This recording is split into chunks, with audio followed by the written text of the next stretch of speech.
In a sprawling modern city, a man introduces himself as Madu, a corporate salaryman.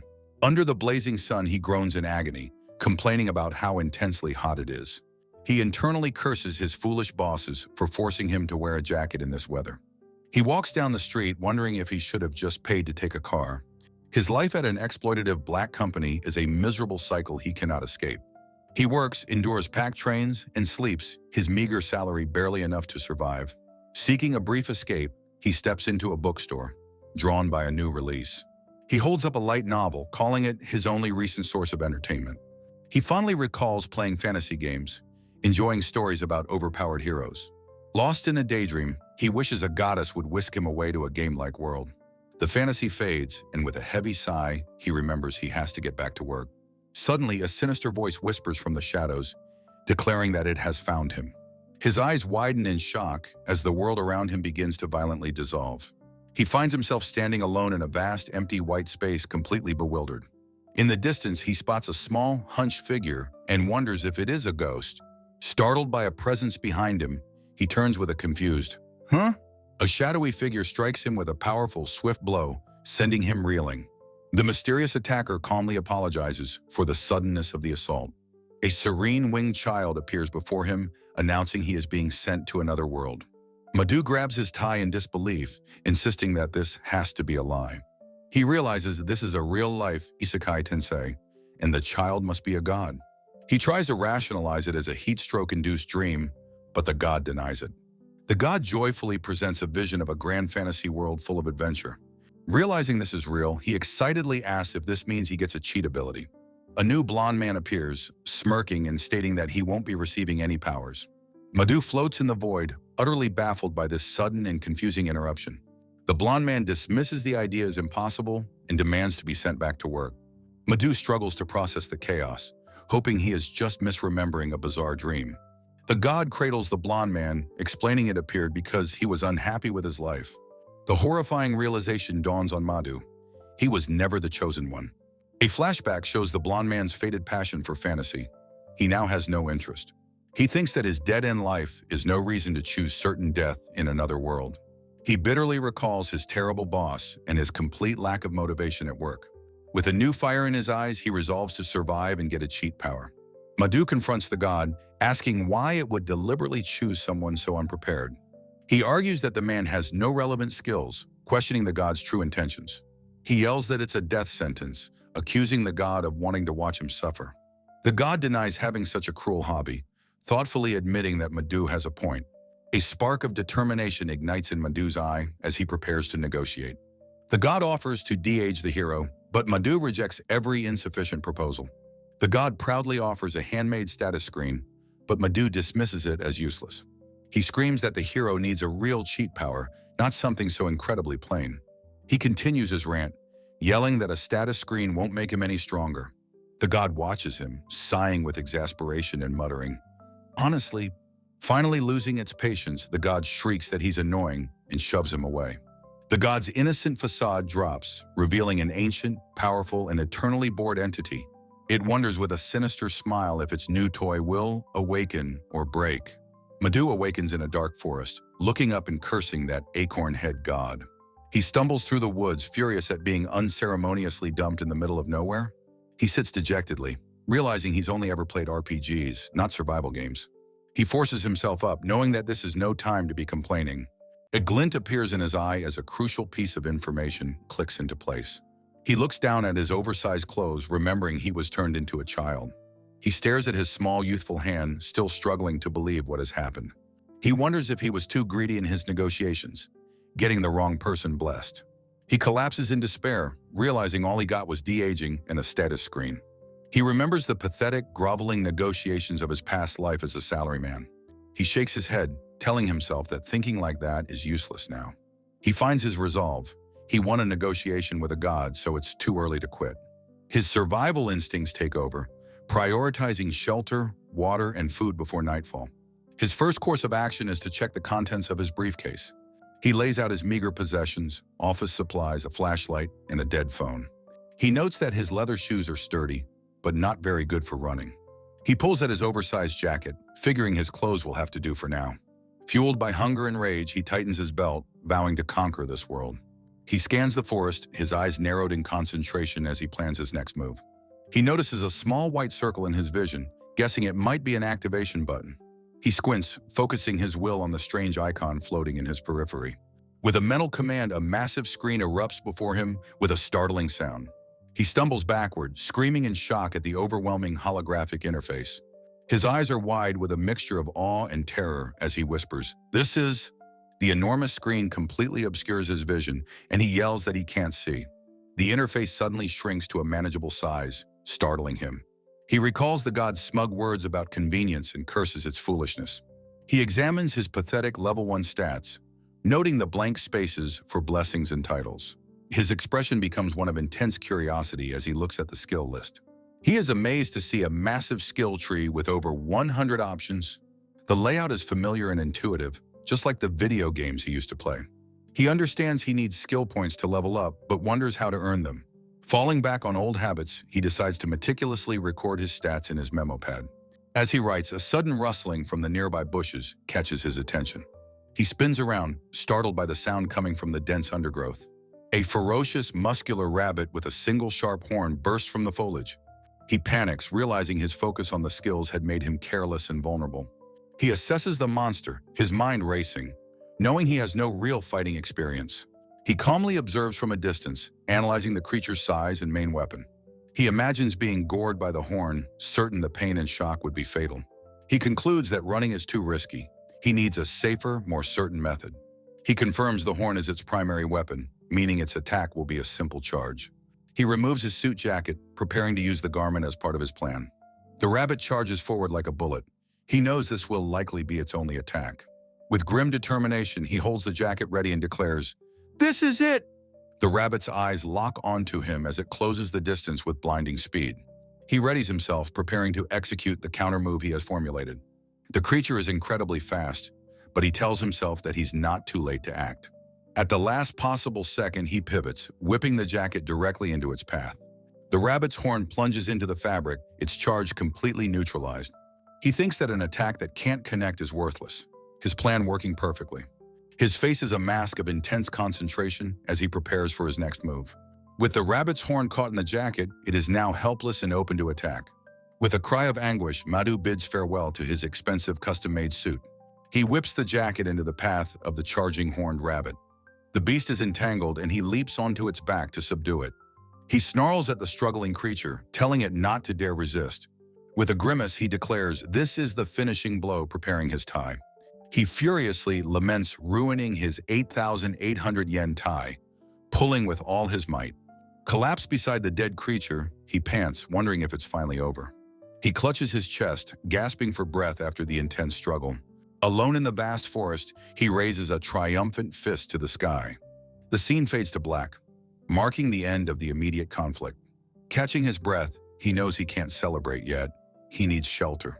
He spots a massive, ancient tree, wondering if he can possibly climb it. His inner salaryman has a brilliant idea. Use his belt as a climbing aid. He pulls himself up the rough bark, determined to reach the high branches. He curses his de-aged body, roaring as he puts all his power into the climb. Exhausted, he finally reaches a high branch, fearing he's going to die. From his vantage point, he sees no sign of a town or civilization. The endless sea of trees stretches out, with not even an exit in sight. He looks out over the vast, intimidating forest, feeling the weight of his isolation. A chibi god mocks him, confirming his suspicion that it wants him dead. But a new feeling begins to stir within him, a flicker of hope. He notices the setting sun, realizing he can at least tell the direction. He spots a break in the trees, identifying it as a possible river. Beyond the forest, he sees mountains, hoping a village lies beyond them. Though he felt despair, he now sees a path forward, a glimmer of future. A determined grin spreads as he declares his intent to conquer this sea of trees. An introductory page shows Madu Yujin being cast into a new world by a god. A chapter title page explains he must overcome this hard world with his status screen. He daydreams of a happy ending, relaxing in a hammock while monsters watch. He shouts in frustration, questioning if this is truly a happy Isekai life. Waking on a hard branch, he realizes his comfortable fantasy was just a dream.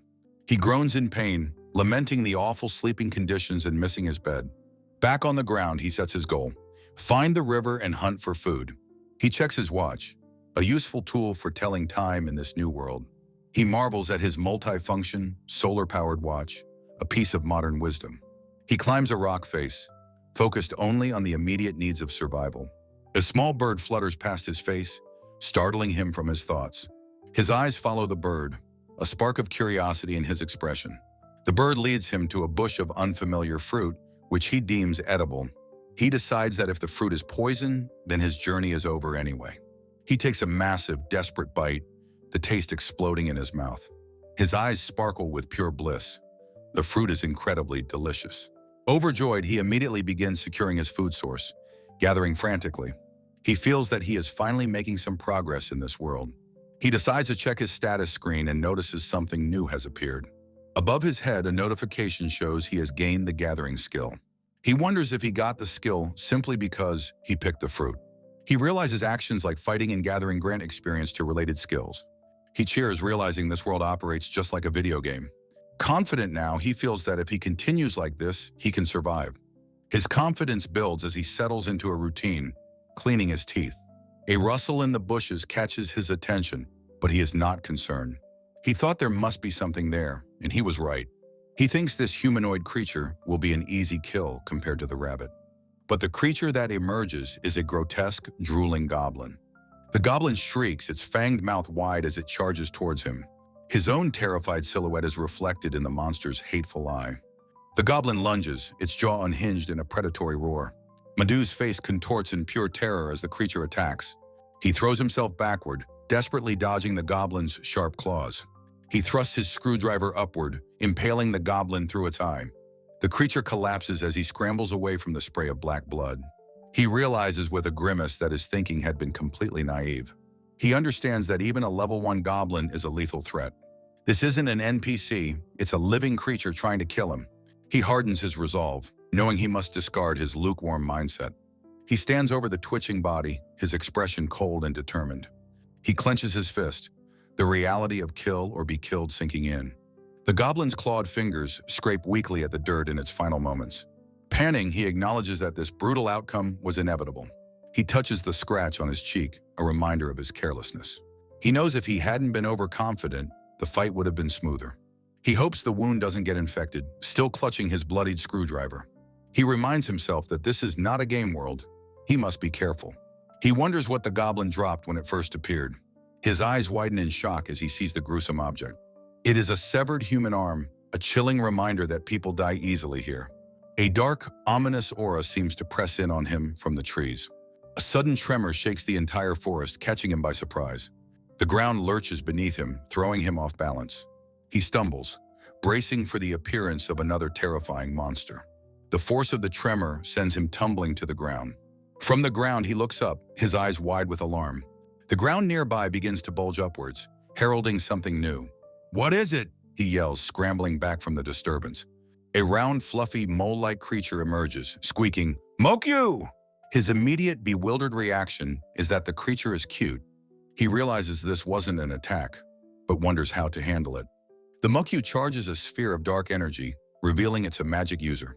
Already in range, with no idea what the attack is, he opts for defense.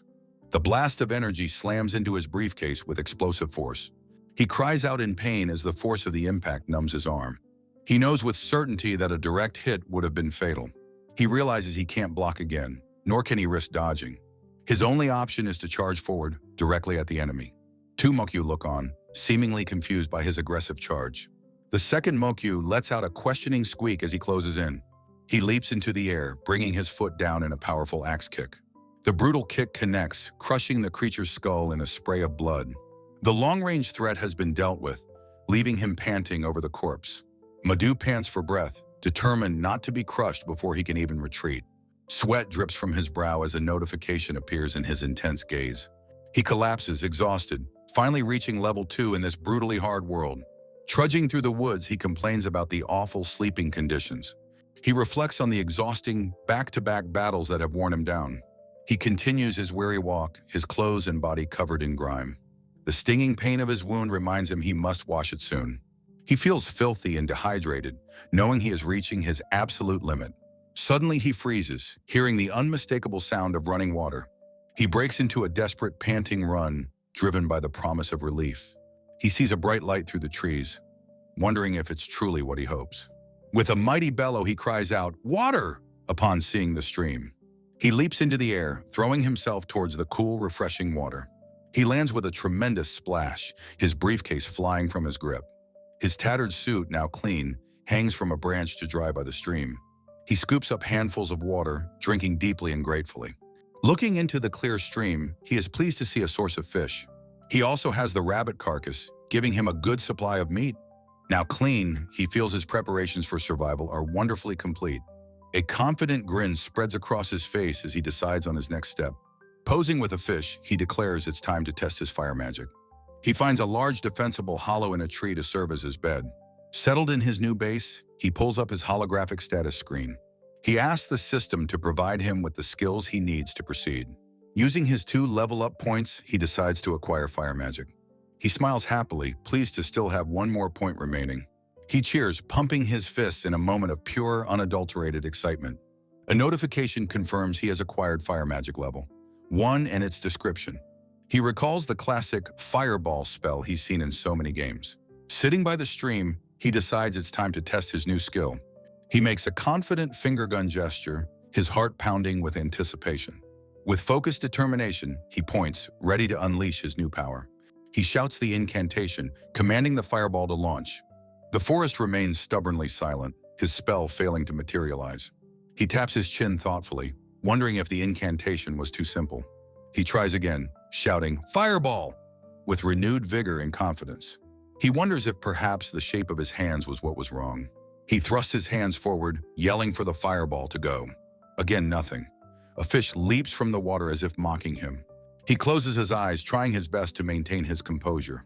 His composure shatters as he rages about his 2 wasted skill points. He yells in frustration about how much he sacrificed for this useless skill. He forces himself to calm down and analyze the situation logically. He deduces that the chant is the missing piece of the puzzle. A close-up on his eye reveals his intense focus on finding the solution. He decides to try a more formal approach, following his homeland's customs. He theatrically begs the spirit of fire to lend him its power. The forest remains silent and still, his grand plea unanswered. He tries to laugh it off, but his frustration is clearly mounting. He tries again in simpler Japanese, this time begging for a fire orb. His face contorts in a mask of pure rage at his utter failure. His attempts devolve into a frantic, pleading dance of fire. He collapses, completely and utterly defeated by his magical ineptitude. Curled up in his tree hollow, he decides to just forget about fire magic. He concludes he needs a specific chant that he can't possibly know. He gives up for the night, deciding it's finally time to sleep. The next morning begins with the cheerful, chirping song of a bird. He walks along the stream, his stomach growling for a cooked meal. He spots another goblin and wonders if he has to go through this again. The goblin charges, club raised, but he is no longer afraid. He calmly prepares his screwdriver, his expression cold and focused. He faces the creature, unimpressed by its clumsy aggression. He dispatches it with a single, practiced strike directly to the head. He remarks to himself that he's getting quite used to this grim work. He decides against hunting a rabbit, wanting more than just mere survival. As he resolves to enjoy his growth, a notification appears before him. He is stunned to see he's acquired a new skill just by leveling up. He frantically searches his status screen for this new combat skill. He finds it under the Other category, Lunge, glowing with potential. He reads the description, overjoyed to finally have a movement skill. Standing in a clearing, he prepares to test his new ability, Lunge. He realizes it won't activate while he's just standing still. He sighs, remembering the trauma of his failed fire magic experiments. He activates the skill while walking, and the world blurs around him. He looks back in awe, amazed at the power of a real, functional skill. He notes that his mana has decreased and it works without shouting. He thinks that while it's not practical now, it does have one drawback. He smirks, noticing his shoe was ripped clean off by the sheer speed. He wakes with a jolt, declaring his new bed to be the absolute best. A diagram shows his new base, a defensible hollow by the river. He daydreams about how comfortable his new base is for hunting. He decides to properly check his status while he has the chance. His status screen displays his level 3 stats and new attribute bonuses. He realizes these bonuses will have a huge impact on his future growth. He calculates his potential stats if he were to reach the max level of 99. He imagines himself as a ridiculously muscular, max-level character. He puzzles over how he learned lunge just by reaching level 3. He realizes it must be a subjugation bonus from the horned rabbit. He speculates on the various skill bonuses granted by different monsters.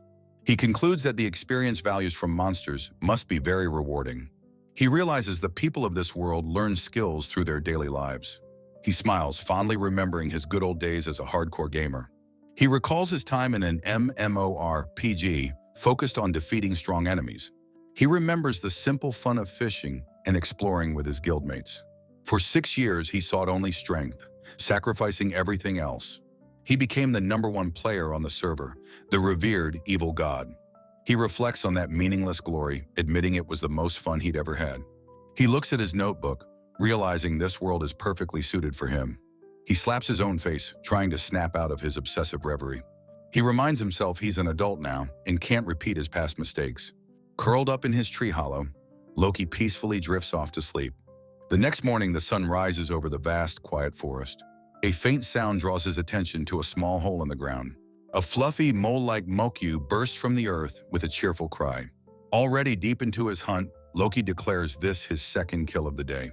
He stands in a heroic silhouette over the vanquished monster. Celebrating his perfect execution, he is notified of his level up to 5. A small diagram illustrates his surprisingly simple pebble catapult strategy. He analyzes his profits, concluding the moles are the most rewarding prey. He wonders if goblins carrying clubs are a rare variant with better loot. A sharp, unfamiliar cry from above suddenly pierces the forest's silence. He peeks from behind a tree, wondering what new monster has appeared. His blood runs cold as he realizes it is not a monster, but a human. Hearing a child's terrified voice, he understands someone is being attacked. With a look of grim determination, he resolves to make it in time. A Mokyu appears and he curses that it's in his way. The creature remains oblivious to his presence for a brief moment. He dispatches the mole with a swift kick, telling it to move. He knows the mole's appearance means he must be getting close. Finally spotting them in a clearing, he cries out that he found them. He sees 2 children, a portly boy and a young girl, fleeing in terror. A third boy with blonde hair bravely holds off 3 goblins with a sword.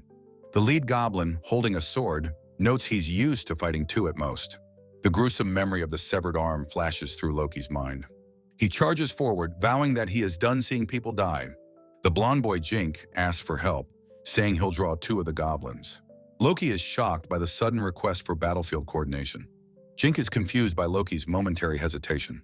Jink tells him to just watch as he takes care of the situation. The blonde boy's eyes narrow with fierce concentration. The 2 boys stand ready, an unspoken alliance forming between them. Loki steels himself, confident he can handle a 1 versus 2 fight. Believing the first strike is crucial, he and Jink charge into the fray. He slams his briefcase squarely into a surprised goblin's face. He curses as his follow-up screwdriver attack is deflected. He lands a powerful punch, roaring at the goblin to stay down. As another goblin lunges, he braces himself to take on 1 more. He grabs a goblin, thinking that he's grown accustomed to this combat rhythm. He dispatches the creature and looks for his next target. He glances over, realizing that Jink has been knocked to the ground. He uses his lunge skill to intercept the goblin, menacing his new ally. He grits his teeth with the physical strain of the battle. He knows he can't endure much more, but he has to keep going. The dazed, sword-wielding goblin turns its attention toward him. Jink watches from the ground, unable to rejoin the fight. Loki quickly asks the boy if he managed to defeat one of the goblins. He assesses the situation, noting the other goblins haven't noticed Jink. He realizes that from this distance, he can certainly take the kill. Jink grits his teeth, knowing the final blow will be stolen from him. Loki's face contorts with effort as he prepares to strike. His screwdriver finds its mark, plunging deep into the goblin's neck. Jink is splattered with blood as the monster falls. He stares in disbelief as Loki pants, the battle finally over. Loki apologizes for stealing the kill, and a notification confirms he is now level 6. He recalls the last attack bonus system common in the MMORPGs he played. He muses that this system could determine if one becomes a hero or a demon lord. He worries about what to do, having just antagonized the locals. Jink reassures him, saying he thought they would be fine. Loki groans, realizing he still can't understand a word they're saying. The children stare back, confused by his silence and odd gestures. He tries to communicate non-verbally, asking them to wait for a moment. Mesa and Jink can only tilt their heads in shared confusion. He pulls up his status screen to acquire the necessary language skill. The children watch as his face twists in a silent, pained expression. The skill activates, but only grants him the fluency of a 5-year-old. He knows he needs a higher proficiency and spends more precious points. He screams in agony at the cost of leveling up the skill again. His sudden outburst startles the 3 children. Apologizing for the scare, he reluctantly buys one more level. He returns to the group exhausted from dumping all his points. He can finally speak, asking Mesa if she understands his words now. He asks about a prayer to a goddess, which Jink has never heard of. He internally scoffs at the very idea of a goddess. He asks the children if they live around here. Jink explains they are from the town of Bisar and were hunting horned rabbits. Pada and Jink immediately begin to bicker about who was at fault. Mesa shouts that she followed because she trusted Jink to protect her. Jink retorts that anyone would run from a goblin carrying a sword. Loki finds their noisy, childish argument to be strangely comforting. A small, genuine smile graces his lips as he watches them. He reflects on how this entire world feels just like a video game. He remembers the profound loneliness and fear of his first days of survival. But now he is able to talk with the children he just met. Mesa breaks from the argument, rushing over to ask if he is okay. He is taken aback by her sudden, genuine show of concern. He smiles, explaining he was just relieved to have finally met someone. Jink confirms that if they hurry, they can reach Bazar by nightfall. He then notes that Pada is struggling to keep up with the pace. Loki looks at Pada, realizing the heavy basket is weighing him down. As twilight falls, he turns on his flashlight to illuminate their path.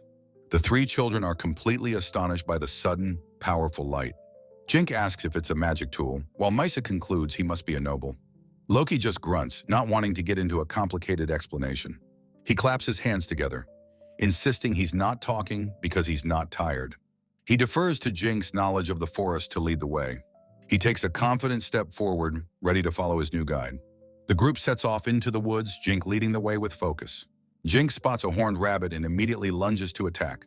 He dispatches the creature with a single, clean, and practiced strike. He stands over his kill, a capable and serious young hunter.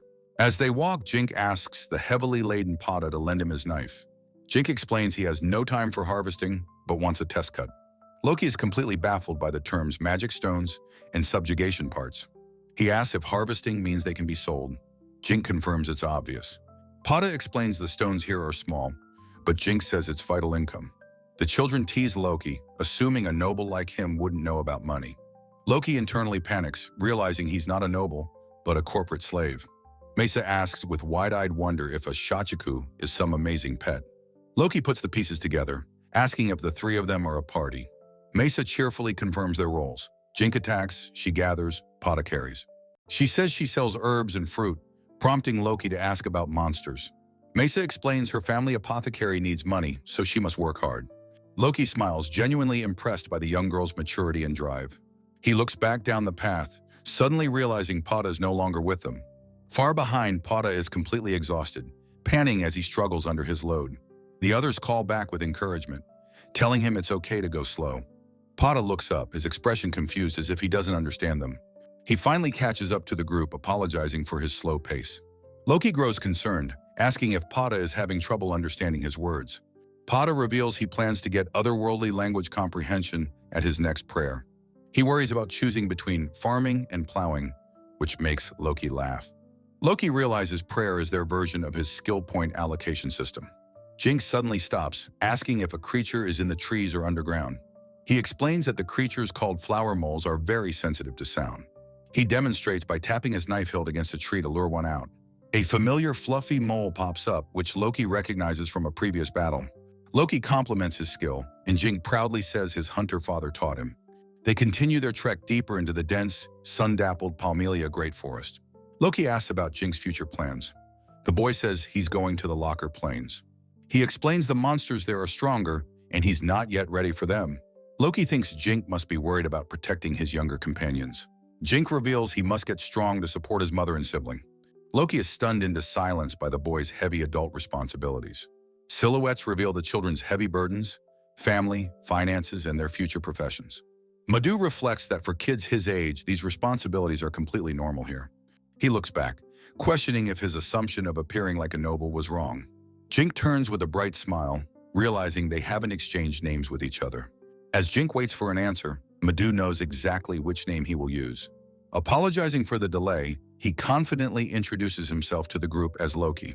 He closes his eyes, satisfied, thinking to himself that this name feels perfectly right. The children stare back in utter shock as Jink asks about that demon lord. Loki can only let out a single bewildered sound in the suddenly silent forest. A powerful memory surfaces, his legendary in-game avatar, the fearsome evil god Loki. He remembers being the strongest player in the virtual game world he once dominated. In his past life as a gamer, Loki was the name of his powerful avatar. He had come from another world and never intended to be deceitful about himself. He never even thought it was necessary to use a false name at all. His status screen, after all, appeared completely blank to anyone but him. He remembers the simple, pure joy of his stats increasing through his own efforts. He recalls the raw thrill of landing the last attack, securing his own victory. He remembers the overwhelming excitement of discovering his massive, game-like skill tree. Even his failures, like his comical attempts at magic, were part of his journey. Surrounded by game-like systems, he thought the legendary name Loki was perfectly suitable. But now, in this moment, he realizes it's an incredibly embarrassing name to choose. And so, a simple choice had led to this catastrophic misunderstanding. He panics, wondering how he ended up being mistaken for a demon lord. Jink realizes he's not a noble. As Mesa points out, he is dressed entirely in black. He wonders with dawning horror if the characters from this story are still around. He fears the godchild intentionally sent him here to play the demon lord role. Realizing he's overthinking, he overhears the others bickering about his cool name. He interrupts them, asking what kind of story they are actually talking about. Jink is shocked he doesn't know the tale of the Demon Lord Subjugation Chronicle. It tells of a fearsome demon lord emerging from darkness with a legion of monsters. He was opposed by a valiant hero who descended from the light to save the world. Jink proudly names the hero Takuya, a famous name that stuns Loki silent. It's a classic tale of a hero versus a demon lord, he thinks numbly. The name Takuya sends a jolt of comical, horrified shock through Loki. As they walk, Jink asks about Takuya, whom Pada reveals is their hero prince. Mesa adds that he came from another world, a classic Isekai cheat story. Enraged, Loki realizes the godchild gave cheat skills to someone else instead of him. Loki asks about other otherworlders, and Jink vaguely recalls his father mentioning them. Mesa dreams of meeting an otherworlder, unaware that Loki is standing right beside her. Jink snaps, reminding her they don't have the money for such a long journey. Their argument is suddenly cut short by the appearance of a flower mole. Jink spots the creature up ahead and shouts a warning to the others. Loki and Jink quickly coordinate, telling Pada and Mesa to stay back and hide. Jink leaps into action, his sword a blur as he strikes down a monster. Loki follows suit, dispatching the other creature with his screwdriver in a practiced motion. A genuine smile appears on Loki's face. He likes the feeling of teamwork. He recalls his past, watching other players joyfully cooperate and share their rewards. As a solo player obsessed with efficiency, he had only ever watched from afar. Looking at his new friends, he realizes he finally has companions of his own. He smiles softly, wondering what his future in this new world will hold. The group finally bursts out of the forest, yelling with joy and relief. Exhausted but safe, they all collapse on the ground, panting heavily. Seeing Pada struggling, Loki kindly offers to carry the heavy basket for him. With the heavy basket slung over his shoulder, he looks on with surprise. As dusk falls, they see the warm, welcoming lights of the town ahead. Mesa turns with a bright smile, welcoming Loki to the town of Bizard. A guard at the town gate sternly scolds the children for being out so late. Loki is stunned by the incredible speed with which the children run past him. They are just a blur as they dash into the town, leaving Loki behind. The children vanish into town, leaving Loki alone with the friendly gate guard. He watches them go, taking in the scene before him. The guard explains that Jink told him everything and thanks Loki for saving them. Loki humbly insists they helped each other, as the guard mentions the goblin's sword. Jink steps forward and presents the sword recovered from the goblin for inspection. The guard inspects the blade, noting it has little rust and seems recently dropped. The guard warmly welcomes Loki, their savior, to enter the town without hesitation. The guard gestures warmly, declaring that the town of Bizarre welcomes its young savior. With the immediate danger past, Jink offers the goblin's sword to Loki. Loki smiles warmly, telling the boy to keep it as a thank you. Jink protests loudly, insisting it's not a fair trade since he was useless. The town guard interrupts their bickering, telling them to settle it tomorrow. He explains the guildmaster will want a full report on the armed goblin. The children give their final thanks, Mesa calling him their noble demon lord. Loki waves a tired goodbye, agreeing to meet them at the guild tomorrow. The three friends run off into the welcoming, warmly lit streets of Bazaar. Alone, Loki pulls up his status screen to analyze the day's gains. He frowns, noticing that being in a party splits the experience points. He realizes, however, that the last attack bonus grants him the most skill experience. He concludes that to grow stronger, he should probably give up on having companions. He sighs in disappointment, admitting he was looking forward to party play. The conflict between efficiency and friendship gives him a comical, chibi-style headache. Shaking it off, he strides forward with determination, ready to explore the town. He walks through the lively market, drawn in by the bustling atmosphere. A vendor tempts him with the irresistible aroma of enormous grilled meat skewers. Loki's hunger wins. He eagerly orders one, learning it costs 400 beats. His cheerful smile freezes as he processes the unfamiliar word for the currency. He stands paralyzed before the stall, the devastating realization dawning on him. The 32-year-old salaryman swallows his pride in a moment of sheer desperation. He screams after the children, begging them to lend him some money. The next morning, Loki groans, waking up from an uncomfortable night in a tree. Mesa and the others find him, scolding him for sleeping outside like a criminal. He sheepishly admits that the previous night had been a rather difficult one. He recalls the chaos of parting ways and then running into town. He laments that the mysterious currency, beats, forced him to sleep outside.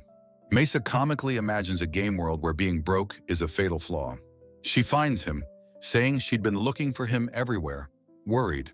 She scolds him for not just asking to stay with them, knowing he was broke. He asks where they are heading now, still looking a bit flustered. Mesa points grandly towards a large building, announcing it's the Hunters Guild. She urges him to hurry inside, as the other two are already waiting. Inside, he notices the famous request board is made of wooden slates. He takes in the vast, bustling tavern, the temptation of food everywhere. The tantalizing aroma of roasting meat fills the air, a powerful lure. He and Mesa approach the table where Jink and Pata are already eating.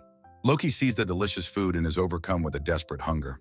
He bows to Pata, begging for a piece of meat and promising to repay him. He takes a bite and is overwhelmed with pure, blissful ecstasy. He savors the perfect flavor, the otherworld meal he'd been craving. A woman's hand touches his cheek as she notes how well he's eating. Startled from his reverie, he looks up, wondering who she is. A beautiful woman, Amanda, summons him on behalf of the guildmaster. Loki is shocked, his eyes wide with alarm at the unexpected summons. His mind races, wondering what he could have possibly done to deserve this. He scrambles to follow her upstairs, leaving his half-eaten meal behind. Amanda knocks on a heavy door, announcing the master that she is entering. Loki stands nervously as the door swings open, his heart pounding. An old man's hand is extended to him in a left-handed handshake. The imposing man introduces himself as Yargov, the guildmaster of Bazaar. Loki introduces himself and formally shakes the guildmaster's hand. They sit in the office as Amanda serves them tea, the atmosphere tense. Loki wonders why he's here, sitting next to the intimidating Amanda. Yargov pushes a pouch of coins towards him, telling him to take it. Loki's eyes light up at the sight of the unexpected windfall of money.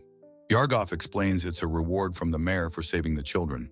Loki bows deeply, thanking him for the generous and unexpected reward. He humbly accepts, saying he was desperate and grateful for their help.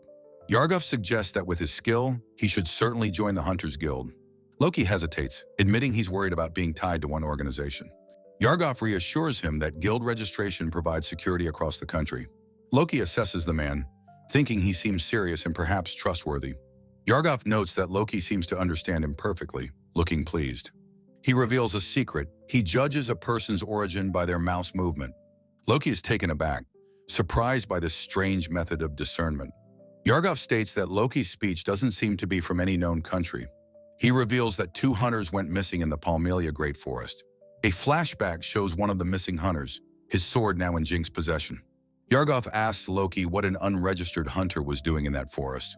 The weight of the accusation hits Loki. He is clearly being suspected of murder.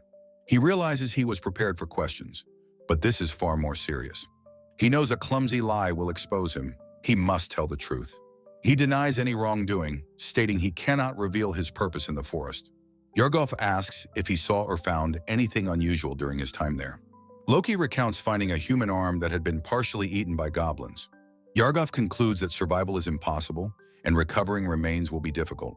Loki offers to return the goblin's sword and even help find the bodies. Yargov dismisses the offer, saying the hunters had no family and he can keep the sword. Loki is left confused and speechless by the guildmaster's strange response. Yargov apologizes, saying he wasn't trying to suspect him, but had to be sure.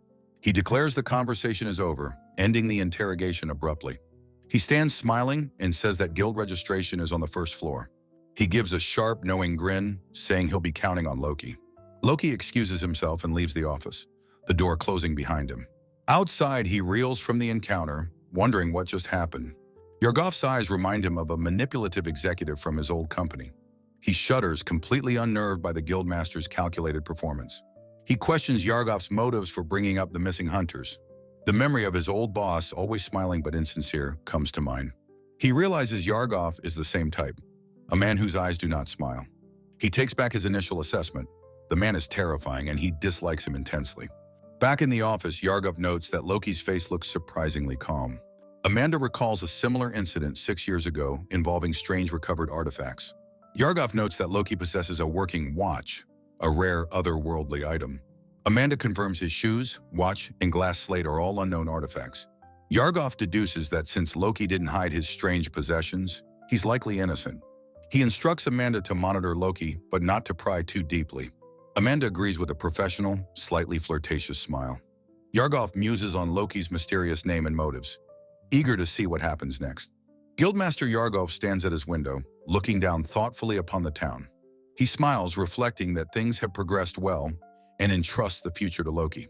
On the stairs below, Loki looks up, hearing the Guildmaster's voice call his name. The Hunters Guild emblem is displayed, a symbol of what is essential for survival. Yargov sits at his desk, musing that those at the top can't eat. Loki recalls his recent trials, now confident that he can succeed in this world.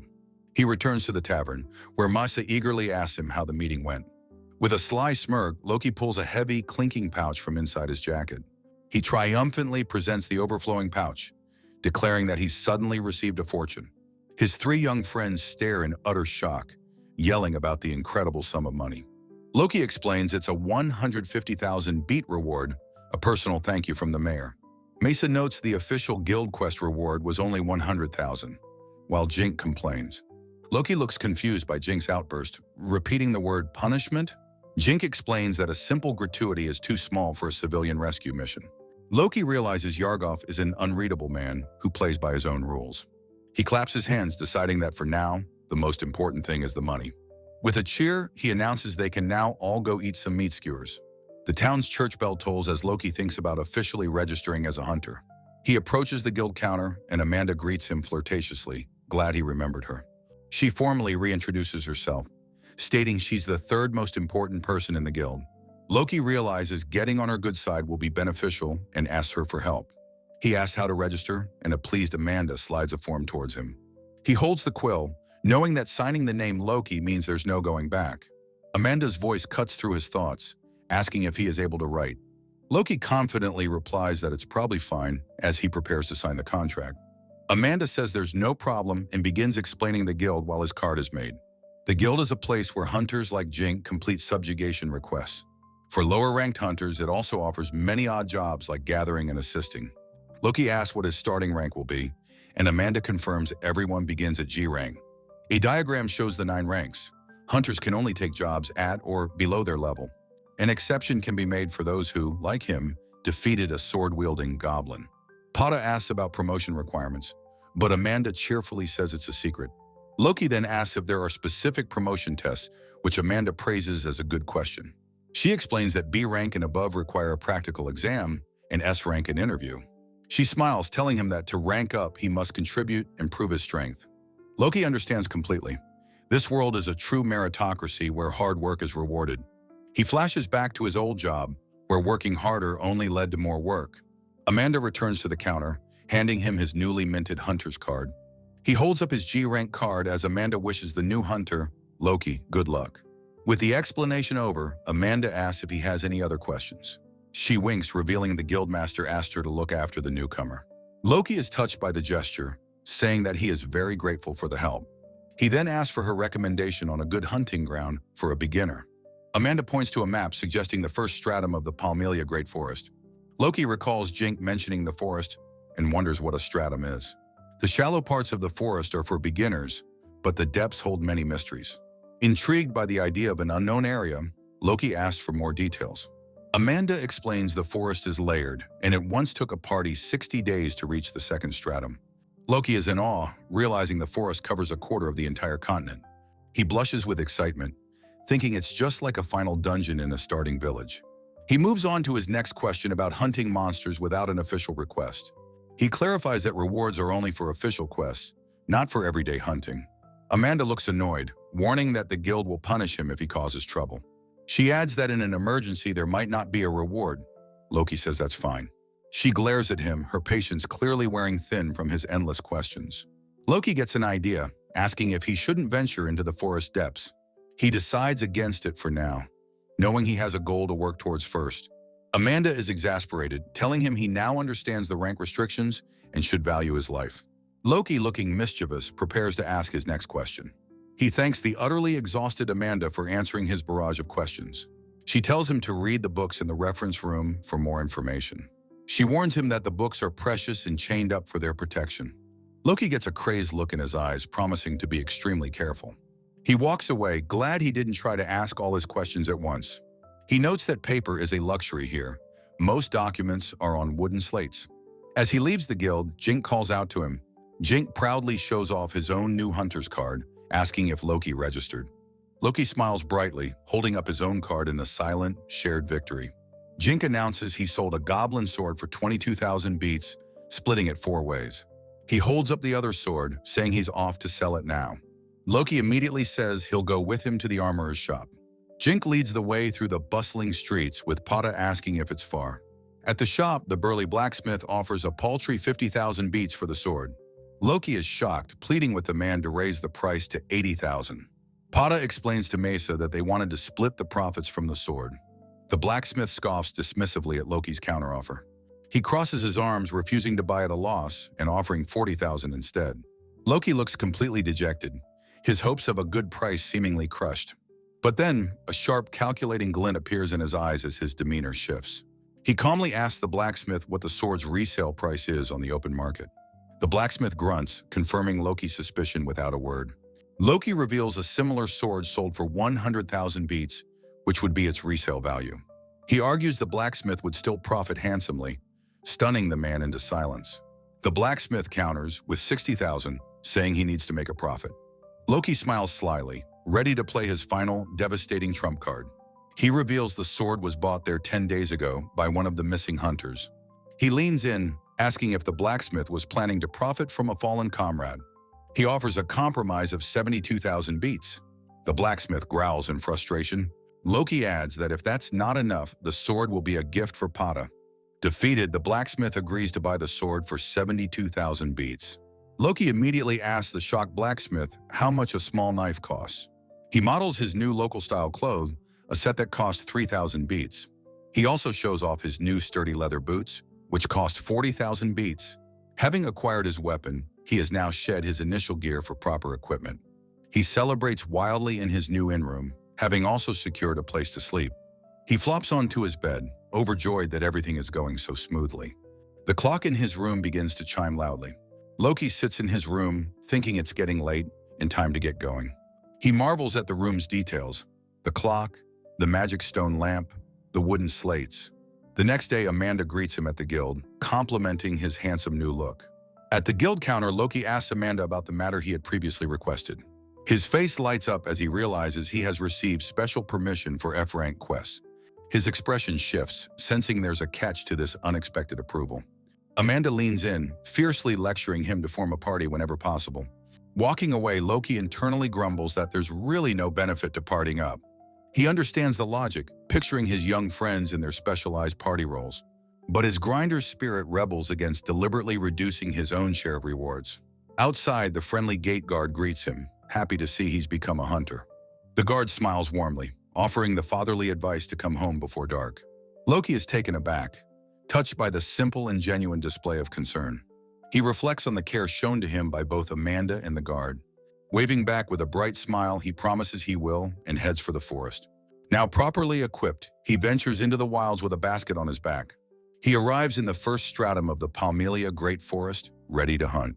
He mentally calculates the value of the local monsters, planning his grinding strategy. Spotting a horned rabbit, he decides it's time to test out his new skills. The charging rabbit is reflected in his eye, his perception now much sharper. He recalls his first clumsy fight, steels his resolve, and decides to give it a try. With newfound speed, he dodges the charge and lands a clean, fatal strike. He cheers, thrilled that his level-ups have made his movements so much clearer. He realizes his status screen is a far greater advantage than he ever imagined. He moves with deadly grace, efficiently dispatching 2 more horned rabbits. He thinks that at this rate, he can take down even goblins in a flash. He blocks a goblin's attack, his expression fierce and determined. With a powerful slash, he cuts the creature down, declaring, "Like this!" He revels in the feeling of his tangible growth, calling it the most fun part. Raising his dagger, he vows to continue his slaughter with manic energy. A caption indicates that about 1 hour has passed since his hunt began.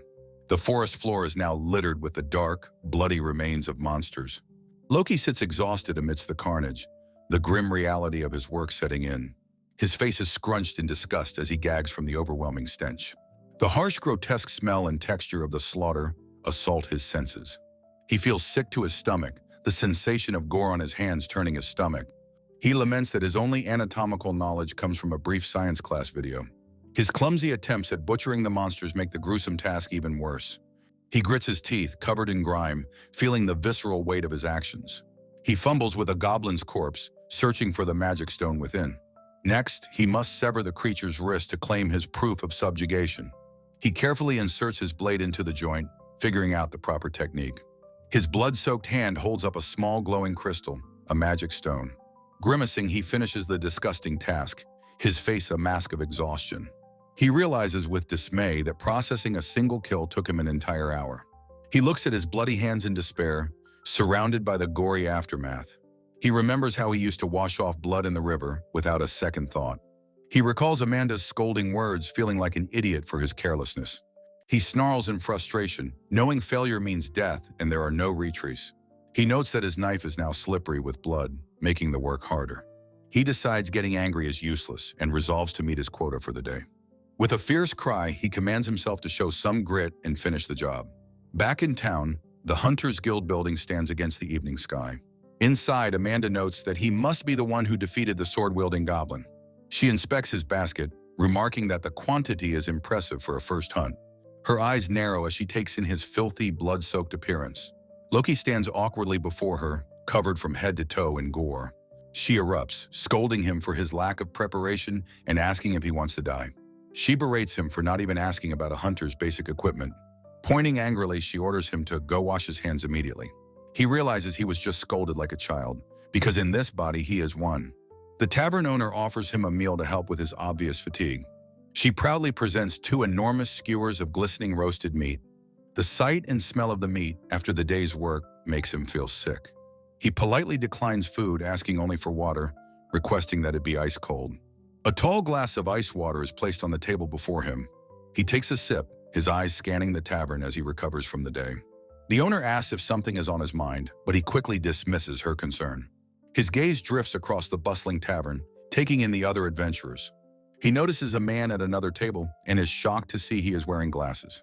He knows the old-fashioned pince-nez, but these are of a modern design. He realizes this world's history is a strange mix of medieval and modern items. He muses that it's no surprise this world's history differs from Earth's. He deduces that other reincarnators, like the hero Takuya, brought modern civilization here. He dismisses the thought, deciding to focus on the present instead of grand revolutions. Amanda brings Loki's haul to the guild's buyer, Rhodey, for processing. Rhodey recognizes the basket as belonging to the promising new rookie, Loki. He comments that the boy's work is impressive, despite some sloppy butchering. Rhodey makes a joke about Amanda, who dismisses him with an annoyed huff. He smiles, calling Loki a promising newcomer the guild is counting on. Loki sits at the table, setting his first major financial goal, 550,000 beats. The new chapter begins, showing the beginner-level monsters of the forest. His book details the Locker Plains, home to air mantises and poison mice. It also describes the dangerous Rolf Forest, with its giant orcs and small wolves. Loki concludes that the Palmelia Forest is his most efficient hunting ground for now. He wishes the book listed recommended levels, a classic gamer's complaint. He leans back, feeling that while he's been reckless, he's probably safe here. Having finished his calculations for the day, he stretches his tired muscles. Rhodey announces his earnings with a booming laugh, an astounding 48,500 beats. The massive sum for only half a day's work leaves Loki utterly thunderstruck. Loki approaches Rhodey at the counter to ask him a question. He asks if the reward changes based on the quality of the materials. Rhodey explains the 5-tier grading system, noting Loki's materials were all B rank. Loki's eyes light up as he eagerly asks for tips on getting high-quality materials. Rhodey advises him that while diligence is good, rest is also important. Loki realizes Amanda has been looking out for him, but a new thought takes hold. His face twists into a manic grin as he becomes obsessed with maximizing his efficiency. Amanda approaches him, calling his name with a gentle, knowing smile. She says she's here to teach him the basics of hunting, as she promised. Her expression turns sly as she offers him a proper and thorough lesson. Loki tries to politely excuse himself, saying he needs to buy supplies. Amanda sighs, telling him not to overdo it, but then seems to relent. She presents him with a small package, telling him to accept it as a loan. Standing before the town church, Loki holds the silver coin, contemplating a status appraisal. He wonders how others check their status, a process he himself doesn't need. Jink appears, asking with a grin if Loki has already finished his hunting for the day. With Mesa and Poda in tow, Jink explains that they are about to go shopping. Seeing his friends all together, an idea suddenly sparks in Loki's mind. He brightly offers the silver appraisal coin from Amanda, saying Jink should have it. Jink is surprised, asking if Loki doesn't need the free appraisal. Loki says it would be a waste. Jink admits it's been 2 years and he should go, but feels bad taking it for free. Loki proposes a deal. Jink must explain Bazar's appraisal system in exchange. He creates a flimsy excuse about training, making Jink question his reasoning. Loki inwardly cringes, knowing his made-up reason is a bit of a stretch. Jink explains that letters appear on a black slate, showing one's skills and level. Loki feigns curiosity, asking if that is all the information it displays. He presses on, asking if there are any other numerical values shown. Mesa's eyes widen as she seems to understand what he's asking about. She excitedly blurts out her newly acquired skills, sending Loki into a panic. He quickly hushes her, warning that revealing skills can make one a target for slavers. Jink says it's fine for Mesa, but she is shocked, demanding to know why. A formidable nun storms out, chastising them for loitering and calling them demons. The children apologize to Sister Maris, who then notices the unfamiliar Loki. They introduce him as a strong new hunter, explaining the situation to the nun. Sister Maris offers her help, but Loki politely declines for the time being. He puts on his best business smile, thanking her and promising to work hard. The nun praises his politeness and pats his head, reminding him the goddess is watching. She advises him to accumulate virtue daily to receive the goddess's blessings. Loki internally scoffs, certain the blockhead god who sent him isn't watching at all. He reflects that the children gain experience through daily life, not just combat. For a hunter like him, however, monster subjugation is the most efficient path. Jink announces that it's time for them to head off and do their shopping. Loki agrees, needing to get back before his inn serves its evening meal. Mesa, Jink, and Pata wave a cheerful goodbye as they part ways. Loki waves back, feeling a pang of loneliness as he walks away by himself. He soon arrives back at the simple, rustic inn where he is staying. Entering his sparse room, he lets out a quiet, weary sigh. He sits at his table, glad for the fish dinner, as he can't stomach meat right now. His expression turns grim as he reflects on the bloody work of the day. A gruesome image of slaughtered monsters floods his mind. This is no game. This world is undeniably real. He recalls the godchild's handmade lantern. He stares at the flickering lantern, remembering the smug face of Dongri. The god's voice echoes in his mind, boasting about its own creation. He now understands that accumulating virtue is just a metaphor for gaining experience points. The natives don't obsess over game mechanics because they have other ways to grow. They are simply unaware of the underlying systems he sees so clearly. He glances at his own status screen, his vast skill list a secret advantage. He can see skills that the people of this world don't even know exist. He concludes the status appraisal is merely a system of qualification for them. For him, however, with his visualized stats, it is an undeniable cheat ability. Recalling his past gamer life, he understands why this world feels so familiar. He thinks of the kindness shown by Amanda and the children's innocent trust. He admits to himself that he has only been using them for his own benefit. In his old world, such selfish thoughts would have been unimaginable for him. But here he knows with certainty that his efforts will make him truly strong. The powerful image of his evil god avatar appears, a symbol of his lust for power. He doesn't want to remember the miserable, powerless person he once was. He fears that if he doesn't seize this chance, he will simply rot away again. He briefly wonders if he should just ask to be sent home while he can. As the lantern goes out, his room is plunged into an oppressive darkness. In the dark, he thinks of the Demon Lord, a being clad entirely in black. He recalls the legend of the Demon Lord Loki, defeated by the hero Takuya. A dark fantasy takes hold. He will become the Demon Lord and conquer this world. He snaps out of it, scratching his head in frustration at the capricious god.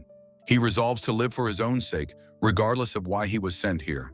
Yet the faint image of his three friends gives him a moment of pause. Looking out his window, he wonders if he should tell them the truth. The next morning, he wakes in agony, his body heavy and his legs aching. He realizes his intense training was too much for his young, 14-year-old body. He remembers the godchild's taunts, noting its presence has completely vanished. He sits at his table, contemplating this new physical limitation he must overcome. His status has no stamina stat, so he has started a jogging regimen. He decides to take it easy today, planning for just a light run. His jog is interrupted by the familiar sight of people being attacked by monsters. He watches as one of the women tumbles to the ground in a panic. His eyes widen in shock as he realizes people are in danger. He immediately springs into action, yelling that he is coming to help. To his surprise, one of the women fiercely fights back with a rolling pin. Having dispatched the last monster, he asks if the women are all right. The formidable woman stands over her companion, looking back at Loki. It's the guild's tavern owner, who thanks him warmly for his concern. Back at the guild, he overhears other hunters gossiping about the tavern owner's strength. Walden, the buyer, is surprised to see Loki back from his hunt so early. Loki presents his empty basket, stating that he has already met his daily quota. Walden is impressed by his consistency, acknowledging him as a promising prospect.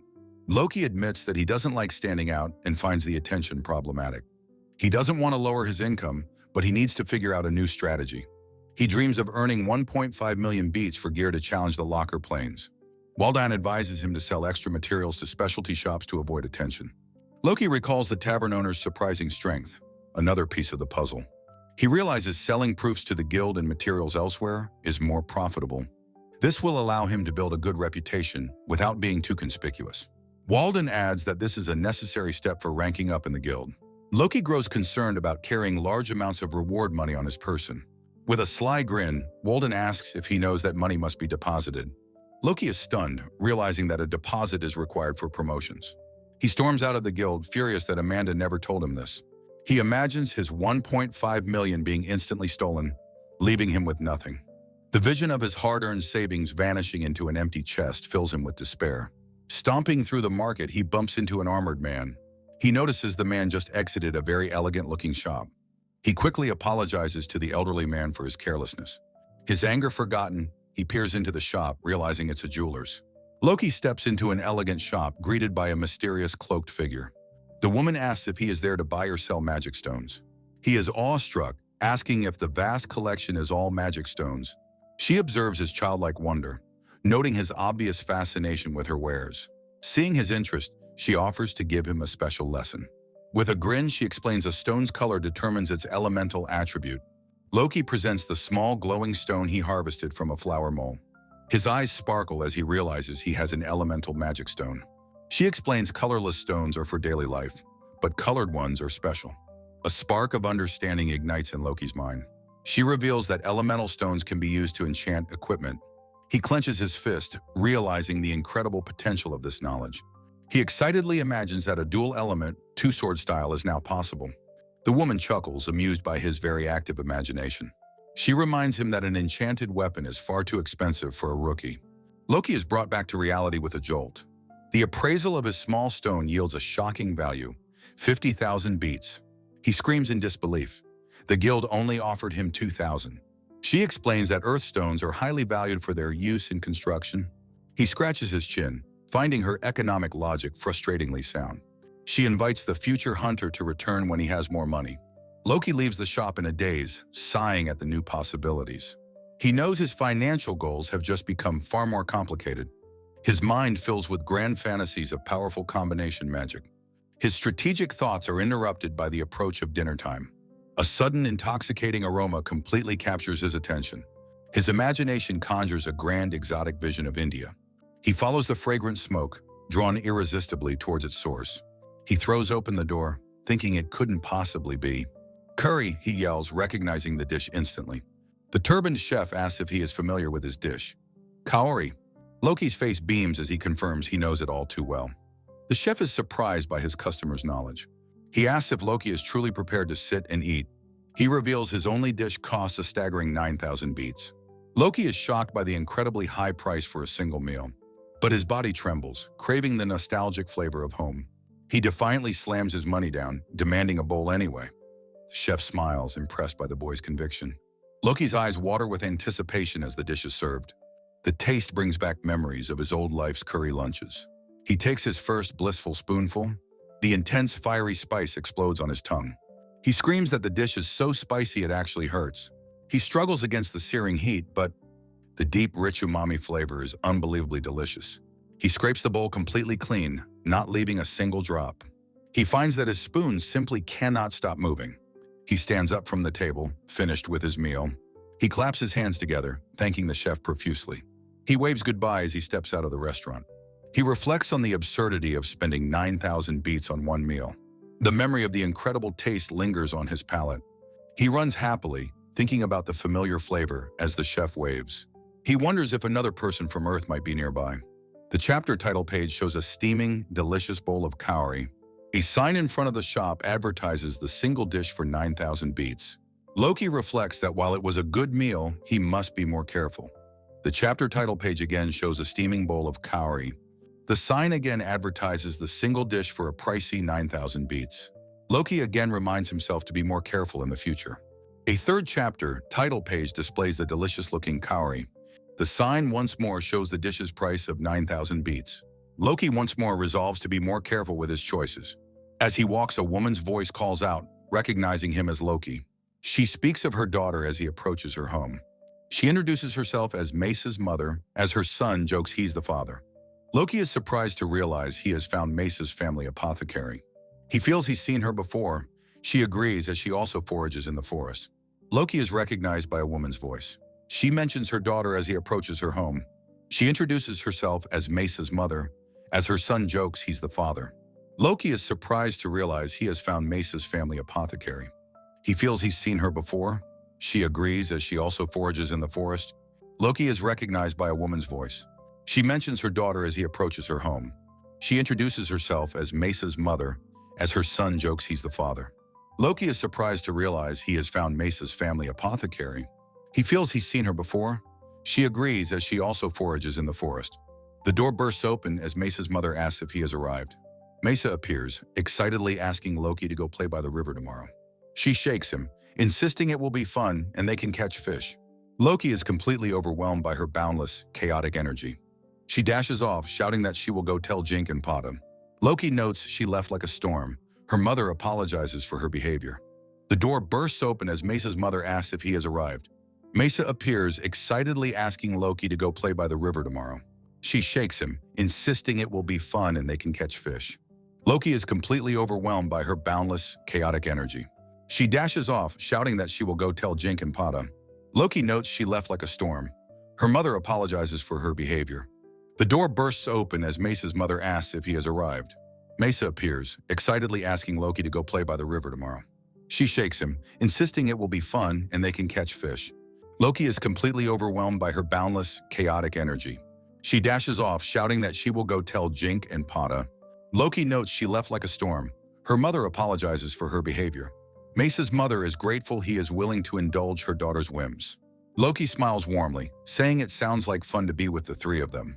Relieved, she takes his hands, thankful he will be there to keep them safe. Loki reflects on his new purpose, happy that the children rely on him. He thinks that while he can cheat, Jink's genuine strength is more reliable. Mesa cheerfully invites him to the river, leaving him with no chance to refuse. He smiles, thinking that being with his three new friends will be fun. Mesa's mother holds his hands, thanking him for keeping the children safe. He feels a sense of belonging, having been asked for help by the children. Loki acknowledges that Jink's natural talent is something his own powers can't replicate. Mesa's brother recalls his own fun at the river as she plans their trip. A warm feeling spreads through him. Any place would be fun with them. The mother's gratitude is immense. She feels at ease with Loki watching over them. A close-up shows Loki's genuine happiness at being needed by his new friends. He muses that Jinx's power is real, unlike his own status-based abilities. Mesa's mother suddenly remembers something, clasping her hands in thought. She offers him a small glass vial filled with dark, bead-like pills. He takes the vial, looking at it with curiosity and asking what it is. She explains it's for muscle fatigue, knowing his daily hunts are grueling. A delighted Loki asks how much he owes her for the amazing medicine. She smiles warmly, insisting the expensive medicine is a gift for his help.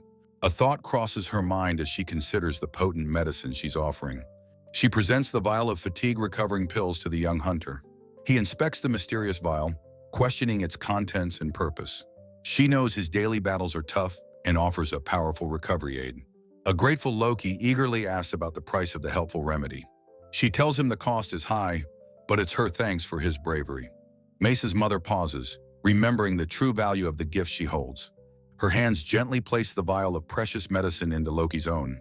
Loki looks at the mysterious pills with a curious expression, asking what they are. She knows his work is hard and offers the medicine to help him recover. Loki is ecstatic, realizing how much this potent remedy will aid his training. She reiterates that the costly medicine is a reward for saving her daughter. Loki, flustered, argues that he absolutely must pay for such a valuable item. Mesa's mother hesitates, a bead of sweat on her cheek, unsure how to reply. He notices her flushed face, wondering if the medicine has powerful side effects. She admits the medicine is too expensive, insisting he take it as a gift. Loki has a sudden, joyous realization about her true intentions. He understands the medicine is made from rare ingredients with powerful effects. He insists that he cannot possibly accept such a valuable item for free. She becomes flustered by his persistence, trying to find the right words. His analytical mind studies her reaction, deducing the medicine's potency. She explains that she can't, in good conscience, let him pay for it.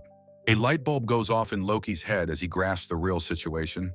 He realizes this is an investment in him, the protector of her children. Driven by his principles, Loki insists on paying his own way. Mesa's mother is at a loss, caught by his firm politeness. He pieces together the truth behind the medicine from her subtle reaction. She frames it as a gift, knowing its true price is beyond his means. He suddenly understands the deeper meaning behind her generous offer. He appreciates the immense value of the rare herbs used to create the remedy. As he prepares to leave, he asks if he can buy some stomach medicine. He thanks her for the gift, promising to return to buy more later. Mesa's mother and brother watch from the porch as their protector departs. The next day, Jink and Pata spot Loki and wave him over. Before leaving the apothecary, Loki makes one final, practical purchase. He gratefully accepts the medicine, promising to become a regular customer. The family sees him off, their protector now better equipped for his work. He's here, Jink calls out, ready for their day of fun. Loki departs from the apothecary, now fully supplied for the day's adventure. He expresses his sincere thanks while holding the precious vial of medicine. Mesa's mother watches him go, her investment safely in his hands. Jink and Pata greet Loki, fully prepared for their trip to the river. Mesa, bursting with energy, cheers for them to hurry up and get going. As they walk, Jink notes that Loki bought a spear, calling it sufficient. Jink organizes the group, assigning guard duty to himself and Loki. A tiny chibi version of Loki wonders how long their journey will take.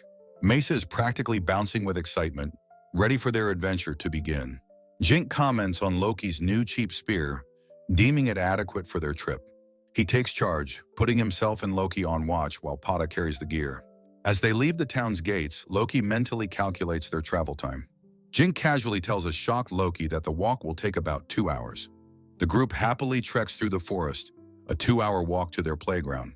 Looking up at the massive trees, Loki marvels at how wild this world is. Loki is flabbergasted by Jink's nonchalant estimation of a 2-hour journey. The children treat the long hike through the untamed woods like a simple stroll. The sheer scale of the vast primordial forest continues to amaze Loki. Jink's casual 2-hour travel time leaves Loki utterly stunned. For the children, a 2-hour walk to their favorite spot is nothing unusual. Loki is once again reminded of the vast, untamed nature of this world. Arriving at the river, Loki takes a deep, happy breath of the fresh air. Mesa carefully explores the riverbank, crawling over the sun-warmed stones. Jink suggests they prepare for lunch, teasing Loki for not catching any fish. He feels a profound sense of peace and joy by the tranquil, flowing river. In the dappled sunlight, Mesa searches for interesting things near the water's edge. Jink playfully ribs Loki about his complete and utter lack of fishing skill. The clean air and beautiful scenery bring a wide, genuine smile to Loki's face. The idyllic scene unfolds as Mesa plays happily by the river. Jink announces lunchtime, while Loki sadly admits his failure as a fisherman. Loki relaxes on a large rock, feeling at peace in the tranquil scenery. Mesa reveals her mother's bento, and Pada offers to share his catch. Jink teases Loki about his poor fishing, but Mesa tells him off. He soaks in the calm atmosphere, watching his friends enjoy the day. The group plans their meal, with plenty of delicious food to go around. Mesa quickly comes to Loki's defense against Jink's playful jabs. The children reveal they have a magical tool for starting a fire. Pada gives Loki a quick tutorial on how the magic stove works. Jink and Pada watch in wide-eyed amazement as the stove sparks to life. Loki is blown away by the convenience of making fire without magic. He eagerly cooks the fish, as Jink remarks on his surprising ignorance. The children explain that their mother packed a convenient, magical fire starter. Pada patiently shows Loki the simple mechanics of the magic stone stove. The boys are captivated as the magical device instantly ignites with a spark. Loki stares in awe at a small, box-like device, amazed by its sheer convenience. Holding it up, he eagerly declares it's time to cook the fish they caught. Mesa explains her mother packed it, and Jink identifies it as a magic fire starter. Pada gives Loki a quick tutorial, pointing out the magic stone slot and the switch. With a soft poof, a small flame ignites to the wide-eyed wonder of the children. Loki holds the stove aloft, marveling that it creates fire so easily without magic. With their fire now roaring, Loki excitedly tells everyone it's time to eat grilled fish. The four friends sit together by the riverside campfire, a wisp of smoke rising peacefully. Loki smiles to himself, thinking that this is a truly wonderful way to spend a day. As they eat, Loki sighs with pure bliss, feeling a profound sense of happiness. Jink reacts with disgust to something from the bento, exclaiming that they are bugs. A close-up shows a perfectly grilled fish on a skewer, glistening and ready to eat. Loki suggests they try the fish with salt, and Jink, though hesitant, agrees. The children are amazed by the delicious flavor, and Loki happily asks if they like it. Jink, wanting to eat more, suggests a team fishing competition before they have to leave. The group looks at each other, wondering how they should decide on the teams. Loki introduces them to a convenient game he knows from his world, rock, paper, scissors. The children are fascinated by the new game, and Loki is pleased by their reaction. The sound of their game, John Kenpan, echoes through the quiet forest clearing.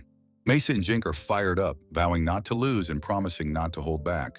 Loki gives Pada a word of encouragement, telling him to do his best in the contest. Pada looks uncertain, wondering what to do as Loki observes his hesitation. Loki decides to use gestures, acting out instructions to help Pada understand their strategy. Pada's face lights up as he understands, happily saying he thinks he can keep up now. Loki directs Pada with a flurry of shouted instructions and frantic pointing. He yells for Pada to move aside from a rock so he can grab it for him. Loki suddenly realizes he might be pushing Pada too hard with his frantic pace. He apologizes and asks if they should slow down, but Pada assures him he is fine. Pada stands in the water, a look of dawning comprehension on his face. With tears in his eyes, he joyfully exclaims that he can finally understand Loki's words. Loki, shocked by the breakthrough, calls out to Jink and Mesa to share the news. Pada grabs Loki in a massive hug, overjoyed that he can finally converse with him. Jink and Mesa splash over, amazed and happy that Pada has truly understood Loki. A sudden, shocking realization dawns in Loki's mind. He understands. By talking to him, Pada's language skill gained experience. Loki, flustered by the emotional display, insists this isn't the time. Jink and Mesa congratulate Pada on the fruit of his hard work. To celebrate, Loki suggests he has a special place to take them. He leads his excited new friends through the streets of Bazaar. The curry is a hit with some, but a spicy disaster for others. A few days later, Loki returns to the Hunters Guild. He reflects on the expensive medicine, resolving to ask its true price. Waking in his inn, he feels his body is lighter than before. He walks up the guild stairs, having finally reached his financial goal. While eating, he checks his status, pleased to see his skills have leveled up. He thinks to himself, my status is... A look of satisfaction crosses his face. All right, he thinks. A voice bellows down at him from the second-floor railing. Amanda furiously demands to know why he has been avoiding the guild. He coolly explains that depositing his earnings is simply more convenient for him. She sighs that she didn't mean to sound lonely, prompting his concern. Her mood flips entirely as she joyfully announces his promotion to F rank. In chibi form, she scolds him for being too busy to notice. Back to normal, she listens as he asks to withdraw his money. He declares his intent to get new gear and challenge the locker planes. Amanda proudly presents him with his brand new F-rank Hunter's card. She compliments his new look as he notes the card's material has changed. She explains the hierarchy of metals, from iron to the legendary adamantite. He asks if changing the card's material is an optional feature. With a sly smile, she purrs that custom work costs extra. Loki screams internally, horrified by the guild's microtransaction system. He realizes the card's quality is a status symbol for high rankers. A new, more serious thought begins to form in his mind. He leans forward, asking Amanda about the S-rank's adamantite material. His expression sharpens as he asks if S-class is truly the highest rank. Her playful demeanor fades as she asks him why he would think that. Loki muses that adamantite being the highest rank feels strangely incomplete for a game-like world. Amanda sighs, admitting that the truth behind the guild's ranking system is a complicated one. She reveals that in the past, legendary ranks existed, but are now empty and forgotten. Amanda asks if he is truly curious about the vanished ranks, noting it's not essential information. Loki deduces this means people with the aptitude for those ranks must exist elsewhere. He realizes the cheat-level hero Takuya must be one of those legendary figures. He fumes, thinking a prince surrounded by a harem wouldn't even need to be a hunter. He despairs over the massive difference in their fates, despite both likely being from Japan. Now determined, Loki decides he must meet this legendary hero, if he is still alive. He asks Amanda where he can find the mysterious, black-cloaked woman from the jewelry shop. The woman isn't there, and Loki asks with wide-eyed hope if Amanda will tell him instead. He grabs Amanda, demanding she explain the mystery of the vanished legendary ranks. Defeated, Loki mutters that Amanda's intimidating presence was on another level today. He remains hunched over, still reeling from the sheer force of her personality. He quickly pulls himself together, determined to refocus on his immediate goal. His mind fills with a new land preparation tour checklist for his next expedition. He declares he'll have new weapons and armor by morning for the locker planes. At the blacksmith's, Baisar firmly states that it will take 5 days. He explains that while leather is available, the necessary steel will take 4 days to arrive. Loki's spirit melts into a ghostly puddle of despair, believing he has finally gone crazy. Baisar tells him to stop being dramatic, explaining off-the-rack gear won't work for him. The blacksmith warns that improperly fitted armor is a death sentence in a real fight. He adds that custom-made child-sized armor is not something he keeps in stock. Baisar tells him to look at the weapons while he takes his measurements. Dejected, Loki considers going without armor, just taking what he can get for now. He then spots a particular sword in a display case that immediately catches his eye. He asks Baisar if he can take the sword out of its case for a closer look. A pained expression crosses Baisar's face as he looks at the specific weapon. With a heavy sigh of resignation, he agrees to let Loki see it. Holding the sword, Loki is overjoyed that it's a perfect fit and within his budget. He is shocked to find a max MP boost enchantment on such an affordable sword. Baisar explains the enchantment would be ideal for a skilled, dual-wielding E-rank hunter. Loki realizes with dawning horror that Baisar must have made this sword for someone specific. The blacksmith questions Loki, who explains the jeweler told him of his enchanting ability. The mysterious shopkeeper Mazal expresses her annoyance, calling someone a complete idiot. Loki studies the sword, realizing that the blacksmith, Baisar, must have forged it. He asks Baisar if the beautiful weapon is merely a prototype for display. Baisar lets out a long, weary sigh, his face etched with painful memories. He reveals the sword's true purpose. He had crafted it for his son. Loki is stunned into silence, realizing with a start that Baisar had a son. He clasps a hand over his mouth, horrified by his thoughtless question. Baisar erupts in anger, explaining he was observing Loki and had his reasons. Loki whispers an apology as Baisar admits the boy is just as he imagined. He asks what Baisar will do, noting that the sword is a precious keepsake. Baisar insists it's for sale, certain his son would want it well cared for. With a firm, grateful nod, Loki agrees to take the weapon. Baisar grips the blade, his tone becoming serious as he adds a condition. He declares he won't let Loki go to the locker planes without proper armor. Loki flinches, a bead of sweat tracing a path down his temple. He grits his teeth, his own stubborn resolve hardening against the blacksmith's order. With defiance in his voice, he insists that he intends to go anyway. He thinks of his stats, confident in his own rapidly growing power. He visualizes the monsters, knowing he is strong enough to face them. He wonders if Baisar would sell him the sword if he could prove his strength. An ordinary person would wait, but Loki knows he is far from ordinary. Memories of his gamer past flash in his mind, the endless grind for power. He declares he cannot wait 4 days and will go with only a knife. Baisar's eyes narrow as he sees a familiar, reckless fire in the boy. Loki watches the blacksmith, his heart pounding in the tense silence. Baisar grits his teeth, a sound of pure frustration escaping his lips. He clutches his head, exasperated that Loki sounds just like his son did. He explains he poured his soul into the armor only for his son to die. He tells Loki to wait and disappears into the back of the workshop.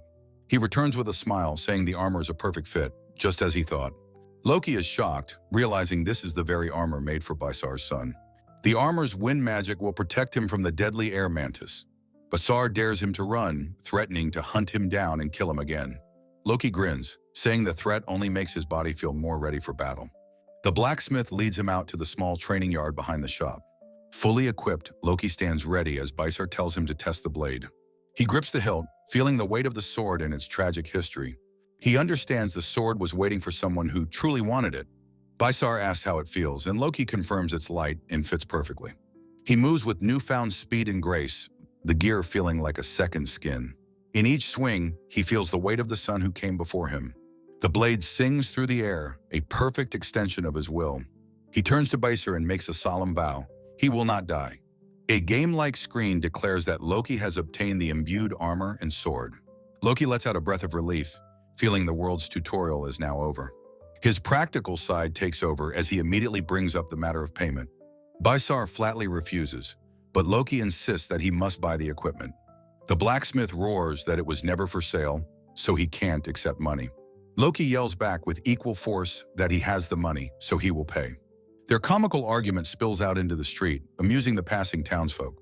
Loki walks away, grumbling about the stubborn old man who gifted him a legacy. He reflects on the strange game-like event, his feelings a complicated mix. He arrives at his next destination, his expression one of grim purpose. Before him stands the town church, the final step in his preparation. He steps inside, noting it's his first time, though he's met Sister Maris. The sanctuary is vast and beautiful, dominated by statues of 6 goddesses. Sister Maris greets him warmly, commenting on how fine a hunter he's become. He asks if the person at the altar is praying to the goddesses. Feigning ignorance, he asks the nun for a status appraisal. He pretends to be annoyed that he can't see the results on the slate. He thinks how convenient it is to be able to check his own status. He cheekily asks if the appraisal results change based on donation size. The nun furiously pinches his cheeks, yelling that such a thing is impossible. Loki rubs his sore face, but continues with his line of questioning. Maris explains large donations to the fan-mail theocracy earn special invitations. She laughs, saying it's nothing a country bumpkin needs to worry about. Loki wrinkles his nose, recognizing the distinct smell of money and power. The magnificent fan-mail theocracy seems to be a nation built on wealth. Maris asks his purpose, and he confirms he has already made a donation. His face becomes a mask of determination as he reveals his true goal. With dramatic flair, he announces he is here for the job selection ceremony. Internally, he admits he will use any system available to become stronger. Maris explains that the job selection is a divine blessing from the goddesses. Loki's eyes widen with interest at the mention of a blessing. She describes the boons: experience boosts, skill level-ups, and unique abilities. Loki notes with satisfaction how this world continues to have RPG elements. He thinks of it as a class-based growth bonus, just like in a game. He asks if jobs have ranks, and Maris is surprised by his knowledge. She admits she has only ever seen beginner and intermediate rank jobs. She adds that the church can also receive oracles directly from the heavens. The term special grade class echoes in Loki's mind with tantalizing promise. Maris laughs, saying he's unlikely to find such a job in this town. She turns, saying it's time to call the old man for the ceremony. Loki panics, asking her not to drop such important news so casually. She calls out, asking if the applicant for the job selection can proceed. Loki introduces himself to the elderly man, who says his name is Trail. Trail assures him he is still young enough to receive a divine oracle. Loki feels an immense, almost overwhelming presence from the old man. He realizes he is in the presence of someone with a special grade class. Trail asks if he senses it, but Loki plays dumb, feigning ignorance. Loki eagerly asks to begin, seeing this as a path to special powers. He feigns total ignorance, asking what kind of blessings he can receive. Trail smiles, saying it is better to learn for himself, as all are different. He introduces the first statue, Phelan, the beautiful goddess of fertility. Next, he gestures to the stern visage of Rigel, the goddess of war. He points out the gentle face of Alicia, the goddess of love. Then he indicates the solemn statue of Leah, the goddess of atonement. He gestures to the serene figure of Firil, the goddess of life. Finally, he names the elegant statue of Listea, the goddess of commerce. Trail explains the 6 goddesses love humanity without any distinction. Sister Maris appears with a cheerful smile, asking if Loki was hoping to see her. A small chibi version of Loki complains that the blockhead god isn't here. Inside, Loki asks the divine official, Trail, if the people of Bizarre worship 6 goddesses. Trail confirms this, explaining that there are indeed 6 goddesses in their world. Loki wonders internally if it could really be that simple to meet a goddess. He asks aloud if he must select just one of the 6 goddesses to pray to. The priest smiles kindly, noting that some people end up with unexpected jobs. Trail begins the ceremony, instructing Loki to simply pray for his desired profession. Looking up at the grand statues, Loki thinks that this is his chance for a real prayer. He clasps his hands, praying to the gods and goddesses to grant him his desired job. He prays for a melee class with good strength and defense growth. Suddenly, he feels a strange presence, wondering what he just sensed. He hears a mysterious voice and wonders who could be speaking to him now. He recognizes the voice as not Trail's or Marissa's. It sounds much younger. The church dissolves and he finds himself in a field before 3 ethereal women. The first is a regal goddess with long blonde hair and sharp pointed ears. The second is a gentle-looking goddess with flowing light brown hair. The third is a goddess with a sharp black bob and a cold, impassive stare. The gentle goddess looks at Loki with curiosity, asking him who he is. Stunned, Loki realizes they are goddesses, but is cut off by a furious shout. The blonde goddess roars that he will only answer the questions they ask of him. An invisible force slams Loki to the ground, knocking the wind out of him. In the darkness, a flat voice declares that his existence doesn't matter. The black-haired goddess states that he is a foreign object in this world. Her eyes wide with chilling intent, she reaches out, declaring she will erase him. Loki is pinned to the ground, terrified by the absolute finality of her words. He grits his teeth, telling her to stop, that this is all too real. The gentle goddess intervenes, pleading that they haven't even heard his story yet. The pressure lifts and Loki gasps for air, his body trembling with shock. He pants, thinking he's about to die, as the goddess apologizes for their actions. She kneels, asking him to answer her questions about who he is and why he is here. He starts to introduce himself as Loki, but hesitates, fearing it's the wrong answer. He explains his original name was Madu, and he was thrown here from another world. The goddesses speculate he was caught in a dimensional rift between worlds. Loki tries to tell them about the blockhead god, but finds he cannot speak of it. The goddesses note that their divine thoughts are being read, but something is missing. Loki panics, realizing they can read his mind and will know if he is lying. The gentle goddess confirms that he was forcibly brought to the white space. The black-haired goddess bluntly asks if he is suffering from amnesia. The blonde goddess notes that their divine eye cannot perceive any of his skills. He wonders what they are talking about as they discuss something he can't possibly know. The black-haired goddess concludes that he must be a very dangerous being. They debate consulting a higher god, Felsa, leaving Loki terrified and confused. He begs them to calm down and listen, but a voice tells the foreign object to be silent. Loki finally snaps, declaring that he has had enough of their nonsense. The 3 goddesses are taken aback by his sudden, defiant outburst. He roars that all gods are just a bunch of selfish, arbitrary, useless idiots. The blonde goddess declares that his insolence is worthy of 10,000 deaths. Loki laughs maniacally, retorting that they're the ones who tried to kill him first. The black-haired goddess suggests killing him, but the gentle one protests vehemently. Loki yells that for their actions, they are no different from common criminals. He recounts being abandoned in the forest by the cruel, godlike child. The black-haired goddess finds his story completely unbelievable. He recalls the terror of his first battles and the profound joy of meeting the children. He was just starting to enjoy this new life and had resolved to keep living. Tears stream down his face as he pleads, asking what he did that was so wrong. He thinks of all the kind people in Bizarre who accepted and praised him. His old life was over, and his new one was nearly snuffed out by these very gods. He wonders if reincarnation is real and if he could be reborn into a better life. He had only wanted to live in a world where his hard work was finally rewarded. The gentle goddess looks at him, her expression softening with understanding. She asks him once more, her voice soft, who he truly is. Crying, Loki admits he doesn't know. He's not a god, just a man enjoying this world. She accepts his answer and asks to confirm one last thing with him.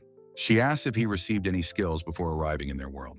She explains that they sometimes reincarnate souls and grant them special abilities. Loki is confused, asking what she means by skills. He finally understands the true meaning of an Isekai reincarnation. He holds up 2 fingers, explaining that he did receive 2 gifts.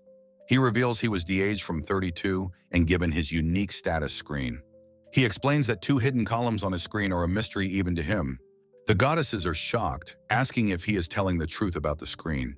He describes his game-like interface, with its stats, levels, and a vast skill tree. The goddesses realize this system is far more advanced than what their divine eye can see. Loki asks about the higher god Felsa, but he doesn't understand the complex matter. He explains his skill point system is completely different from their prayers. The gentle goddess realizes with certainty that a higher god must be involved. Loki wonders if Felsa is some kind of superior to these goddesses. He finally grasps that his status screen is his own ridiculously powerful cheat skill. The gentle goddess agrees, noting that such a skill could threaten the entire world. She senses no malice in him, but feels an unsettling strangeness about his attitude. The goddesses now fully understand his situation and the reason for his outrage. In perfect unison, the 3 powerful deities bow deeply, begging for his forgiveness. Stunned, Loki accepts their apology and apologizes for his own harsh words. He reminds them of his original purpose for coming to the church. With a hopeful smile, he asks if getting a job is truly impossible for him. He wonders if he simply lacks the aptitude to be a hunter in their eyes. The blonde goddess explains that as lower gods, they cannot grant powers to otherworlders. Loki asks if they can send him home, but she sadly states they lack that power. He stands alone, facing the 3 divine beings who hold no answers for him. He suddenly grabs the gentle goddess's hands, saying he understands the situation. He thinks to himself that Alicia was the only one who listened from the start. As he looks at her flustered face, a single thought crosses his mind. She's cute. The unexpected thought sends Alicia into a state of dizzying, spiraling confusion. She declares that if he is troubled, they can at least offer him their divine advice. He is granted Divine Oracle level 1, a skill exclusive to the divine official job. He asks if this means he will now be under their constant surveillance. Alicia cheerfully denies this, saying they will only watch over him from their statues. She suggests the divine communication skill, shocking the blonde goddess, Regal. Alicia insists it's a special exception that also serves as their apology to him. The goddess of war agrees to grant the skill, temporarily withdrawing her divine power. He screams in cathartic release, amazed that a god actually understands consent. He transitions from the blinding divine realm back to the darkness of his room. Back in his inn room, he confirms that the surreal encounter was real. His status screen shows 2 new skills, including the limited divine communication. He laments that he still received no job bonus, only the skill itself. He joyfully declares his true Isekai adventure has finally begun with this skill. He decides to test the skill immediately, curious about Lady Alicia's well-being. He activates the skill, only to be overwhelmed by a cacophony of divine voices. He is horrified by the skill's high mana cost and severe daily usage limit. In a fit of pure rage, he furiously hurls his notebook across the room. He screams in frustration, declaring the divine connection a completely useless skill. He grumbles that he doesn't need a promise from such a klutzy goddess. He forces himself to think positively, realizing the day's information wasn't useless. He now understands the divine hierarchy, lower goddesses managing this world for a higher god. He recalls his vow to live for himself, wondering if it's all a game. He glares defiantly at the image of the higher god, Felsa. The challenge begins. He recalls his desperate emotional plea to the goddesses, begging to be heard. In the end, he obtained a rare skill to communicate with the goddesses. The next chapter begins, taking him to a brand new hunting ground. He starts his day at a food stall, ready to challenge the locker planes. The kind vendor notes that he looks tired and expresses his concern. He forces a smile, insisting he'll switch gears and push through the fatigue. Internally, a chibi version of him rages, lamenting his precious wasted time. He walks past the church, his conscience aching from the recent divine ordeal. He mutters to himself that the goddesses have caused him nothing but disaster. He walks through the bustling North Gate, a lively hub of commerce. He observes the busy street, filled with wagons and adventurers preparing to depart. The marketplace is a vibrant scene, with stalls and people filling the streets. He notes the liveliness of the North Gate, his path to the plains clear. A vendor's stall overflows with fresh fruits, adding to the bustling atmosphere. He thinks to himself that this finally feels like a true Isekai world. He spots a party of fellow hunters heading out into the wilderness. A chibi version of him happily decides to go his own way instead. He arrives at the Locker Plains, a vast expanse of grass and hills. He muses that while monsters are easy to spot, his kills could be stolen. He scans the horizon, confirming that there are no other solo players around. He crouches low in the tall grass, ready to begin his first hunt. He draws his sword with a wide, determined grin, eager for battle. The battle begins. Loki versus an air mantis. He'll start with a test. The giant mantis is perfectly camouflaged among the blades of tall grass. With a rustle, the creature completely disappears from his sight. He curses its protective coloring, which makes it incredibly difficult to see. He closes his eyes, focusing his senses to find the hidden enemy. He activates presence detection, a pulse revealing the monster's exact location. He thinks that as long as he knows where it is, he can win. He activates his lunge skill, bursting forward with incredible speed. He moves in a blur, slicing the air mantis cleanly in two. Next up is a poison mouse. He must strike quickly to avoid its pack. A mouse leaps from the grass and he realizes he's too slow to react. He screams in panic, unable to stop his forward momentum in time. The poison mouse sinks its fangs into him, drawing a spray of blood. He collapses, but a notification confirms he has acquired poison resistance level 1. Lying on the ground, another notification announces he's reached level 2. He pushes himself up, wondering how the skill leveled up so quickly. He knows one bite isn't enough data, but he must verify this phenomenon. He wonders if the poison mice are a particularly delicious source of EXP. He returns to the Hunters Guild to report his findings and sell his haul. The guild's buyer, Walden, prepares to appraise the day's catch. Walden inspects his haul, noting one mouse was lost but the rest are A rank. Walden notes that his first kill must have been more frantic than he expected. Walden warns him against going to the dangerous Rolf forest all by himself. Loki considers the challenge, knowing he's grown stronger since the Palmilia forest. He feels a surge of determination, ready to face whatever dangers lie ahead. He knows this is how one strays from the safe and intended path. Walden warns that overconfidence leads to ruin, a lesson many have learned. He ruffles Loki's hair, telling him not to go until he's stronger. Walden warns that a giant orc would send a boy his size flying. He adds that going to Rolf solo would be a waste of effort anyway. Loki understands immediately, realizing it's a problem of weight and logistics. The most valuable orc meat is simply too heavy for one person to carry. Loki agrees to think about it carefully before making his next move. Walden tells him to endure the receptionist's nagging until then, counting on him. He sees Aden's party getting paid by another receptionist at the counter. He recognizes them as the party of bullies who had harassed him before. He overhears them celebrating their 14,000 beat earnings, enough for a break. He calculates that with 15,000 beats a day, he can live comfortably. He thinks about his first party, but dismisses it due to the demerits. He would have to hire a porter, a logistical nightmare he wants to avoid. He concludes the biggest obstacle is their different goals. He wants only strength. He recalls his tense confrontation with Aiden and his party of bullies. Aiden and his party are at the guild, complaining about forming a party. A receptionist mentions a promising new rookie who has been making waves lately. Aiden listens with a look of pure annoyance and condescension on his face. 4 days later, Loki studies his status screen in the Locker Plains. He recalls how his poison resistance leveled up after the mouse bite. He understands fighting specific monsters provides a 20% EXP boost to skills. He theorizes the local monsters have higher resistances, granting more experience. He realizes it's more efficient to hunt high-level monsters for future gains. He complains that the monsters are too scattered, making efficient grinding difficult. He discovers the grim reality of the plains. The monsters are cannibalizing each other.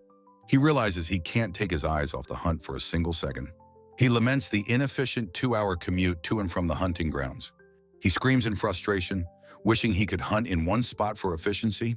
He wishes for an elevated platform that the monsters couldn't reach. He recalls the earth magic skill he acquired from the flower moles. He decides to try a simple command instead of a complex spell. To his surprise, a small mound of earth rises from the ground. His status screen confirms that his mana was consumed. The magic had worked. He remembers his failed fire magic, realizing he was trying too hard before. Loki sits on the ground, planting his boot and commanding the earth to rise. A small mound of earth appears, leaving a chibi version of him utterly shocked. He realizes the stark difference from his failed fire magic. The trigger must be simpler. He thinks it's absurd, but he must verify his theory before getting carried away. Now properly geared, he commands the earth to swell up even larger this time. He successfully increased the volume of earth, wondering if it could deceive monsters. A glance at his status confirms his mana is being consumed by the magic. He wonders if he can designate a specific shape, deciding to keep on testing. He commands stone pillars to generate, but the result is a clumsy, unexpected cluster. He refines his command to a single long pillar, realizing he's grasping the key. He taps his chin thoughtfully, finally understanding the fundamental point of the incantations. He realizes he must combine keywords within his magic skill to manifest phenomena. He leaps back, commanding the earth to generate a long, powerful stone pillar. A colossal pillar erupts from the ground, leaving him screaming in absolute awe. "I did it!" he cheers, realizing this magic allows for fixed position hunting. He stands at the pillar's base, suddenly realizing he has no way down. His basket overflows with spoils, proving the incredible effect of his fixed position hunting.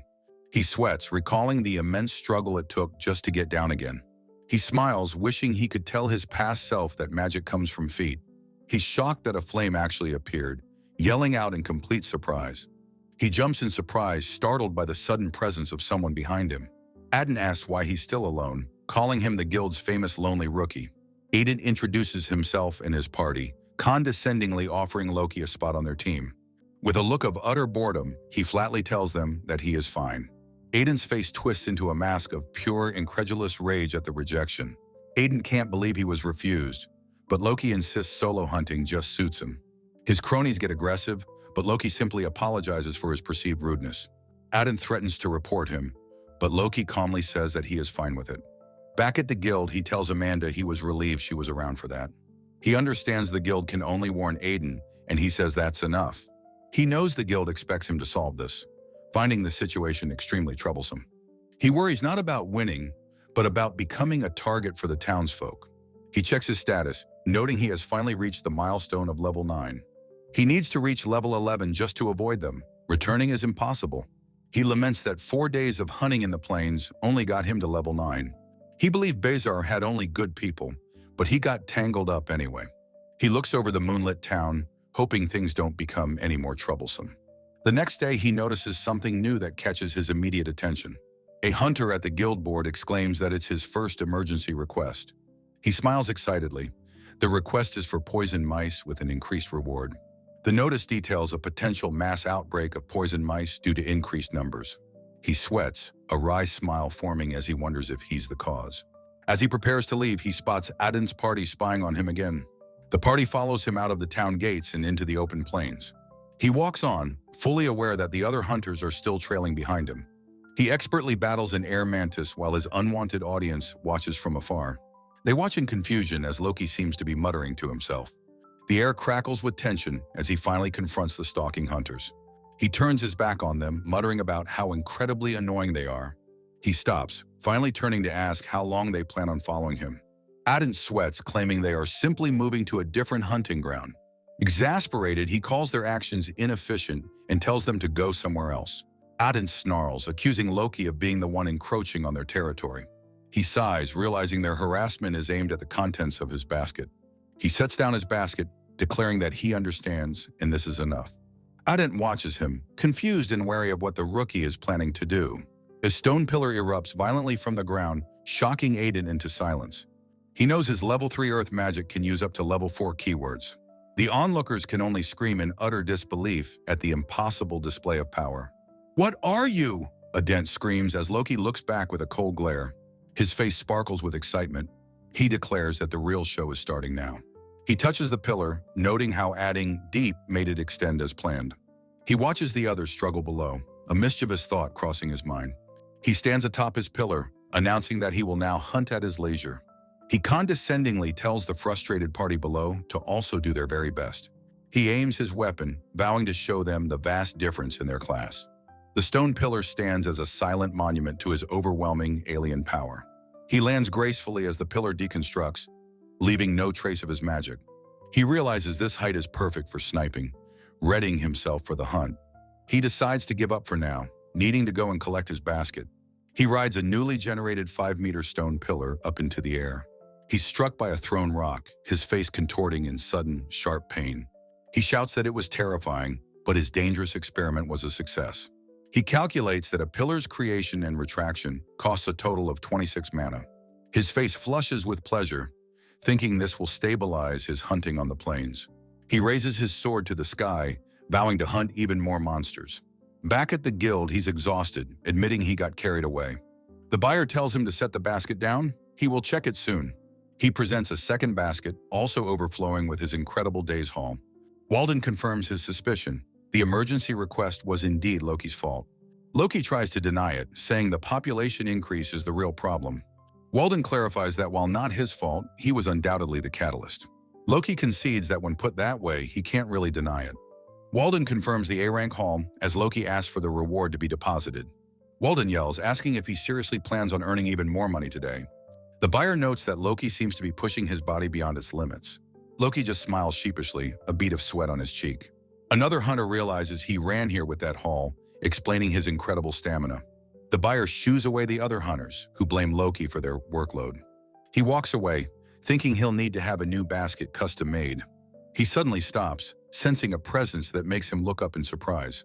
Adent leans down to his level, offering a smug and unwelcome greeting. With his demonic-looking party behind him, Adent demands Loki hand over his earnings. Loki walks right past them as Adent furiously tells him not to ignore him. At the counter, Amanda asks if it's true he partied with Adent's group. Loki vehemently denies it, but the others insist they heard him agree. He's shocked, recalling he only told them to do their best as well. They argue his words meant they were a party, demanding an equal reward share. He fumes at their ridiculous logic, a cheat-level power of misinterpretation. He has no choice. He cannot allow himself to be made a fool of. In the bustling guild hall, the hunter Adent arrogantly confronts Loki, demanding to know his rank. At the counter, Loki calmly reports his party's meager earnings to Amanda, ignoring Adent's growing rage. Adent storms forward, furiously accusing Loki of speaking out of turn and being unfit for the guild. Amanda coolly questions Adent, reminding him that Loki is supposedly his party member. Flustered and caught in his lie, Adent is forced to stammer his agreement. With a wicked grin, Loki offers Adent a pittance of 5,000 beats, which he angrily rejects.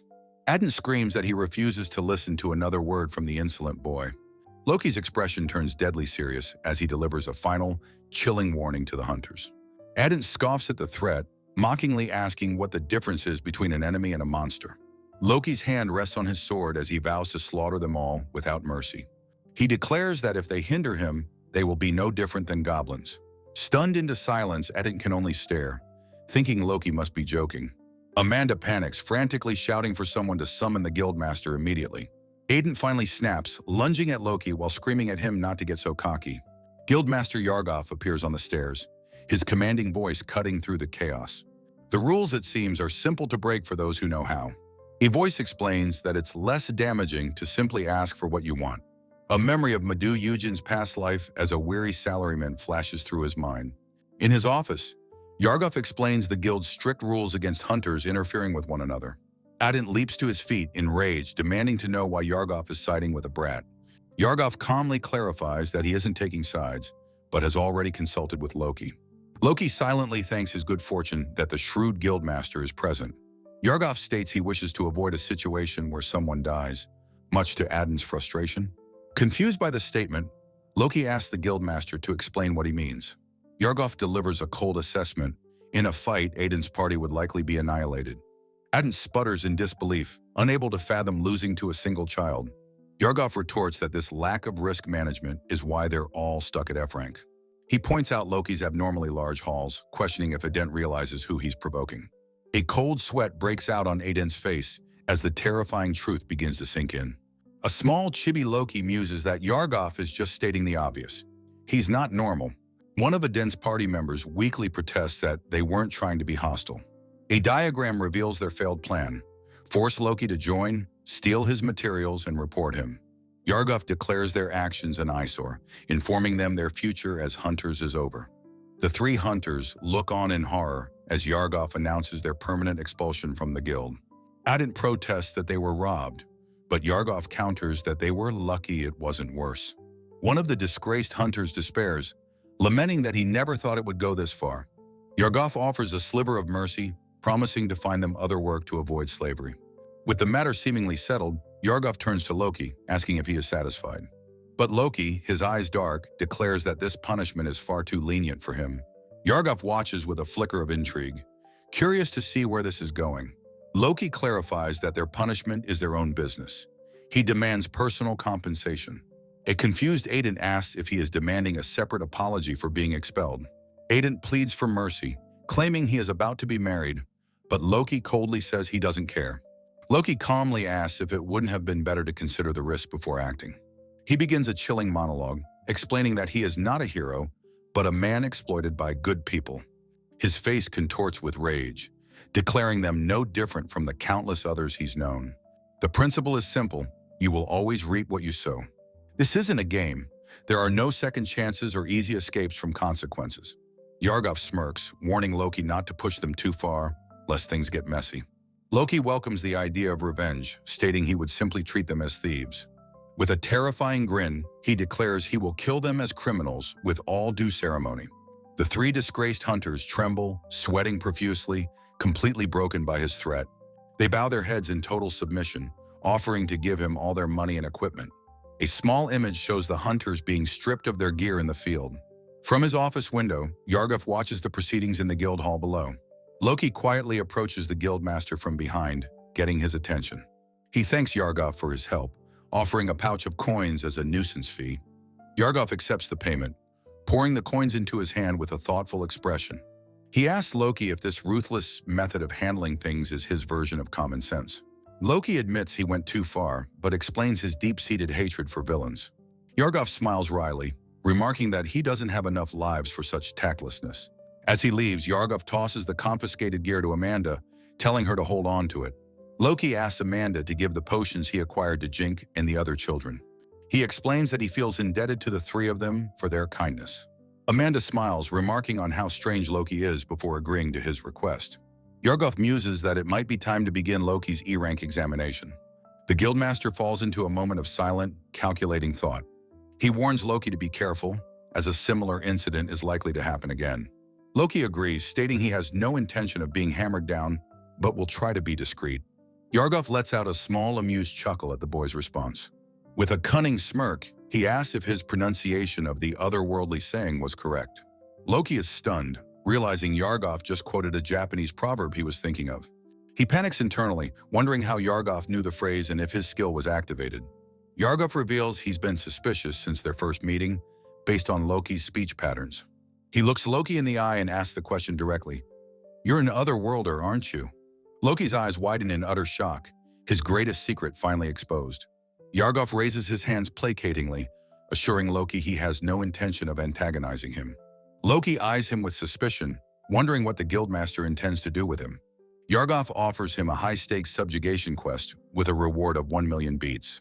Loki is wary of the massive reward, but Yargov laughs it off as a test for a new companion. The guildmaster looks at him expectantly, asking if he will accept the challenge. Loki agrees, saying he is interested and will take the next day off to prepare. Pleased, Yargov tells him to come to the guild tomorrow at the sound of the bell.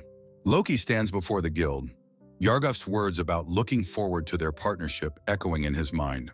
He gazes up at the imposing guild hall, his expression a mask of grim determination.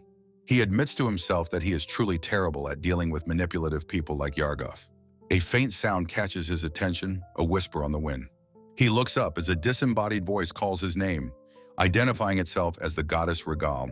Regal's ethereal form appears, asking why he hasn't used his divine communication skill yet. She tells him to contact them when he is ready, then her voice fades away. Loki punches the air in pure frustration, yelling that he doesn't have such a skill. He rants to himself, wishing he could ask the goddesses a few things. Walking back to his inn, he resolves to be more careful and avoid repeating past mistakes. In his room, he activates his newly acquired divine communication skill, noting its level and cost. He calls out, "Hello, can you hear me?" And a cheerful voice immediately recognizes him. He finds himself with Phelan, the goddess of fertility, who happily welcomes him to their chat. A small, out-of-place chibi character wonders if the food they're having tastes bad. The elegant goddess Listea appears, gently chiding Phelan that this is not a playground. Listea reveals that the skill allows them to read his thoughts, much to Loki's surprise. Loki thinks in relief that he's glad there's at least one calm person among the goddesses. Loki reflects on the goddesses, thinking Listea is cool, intelligent, and flawless. An unseen chibi-style goddess comically screams at him to shut up.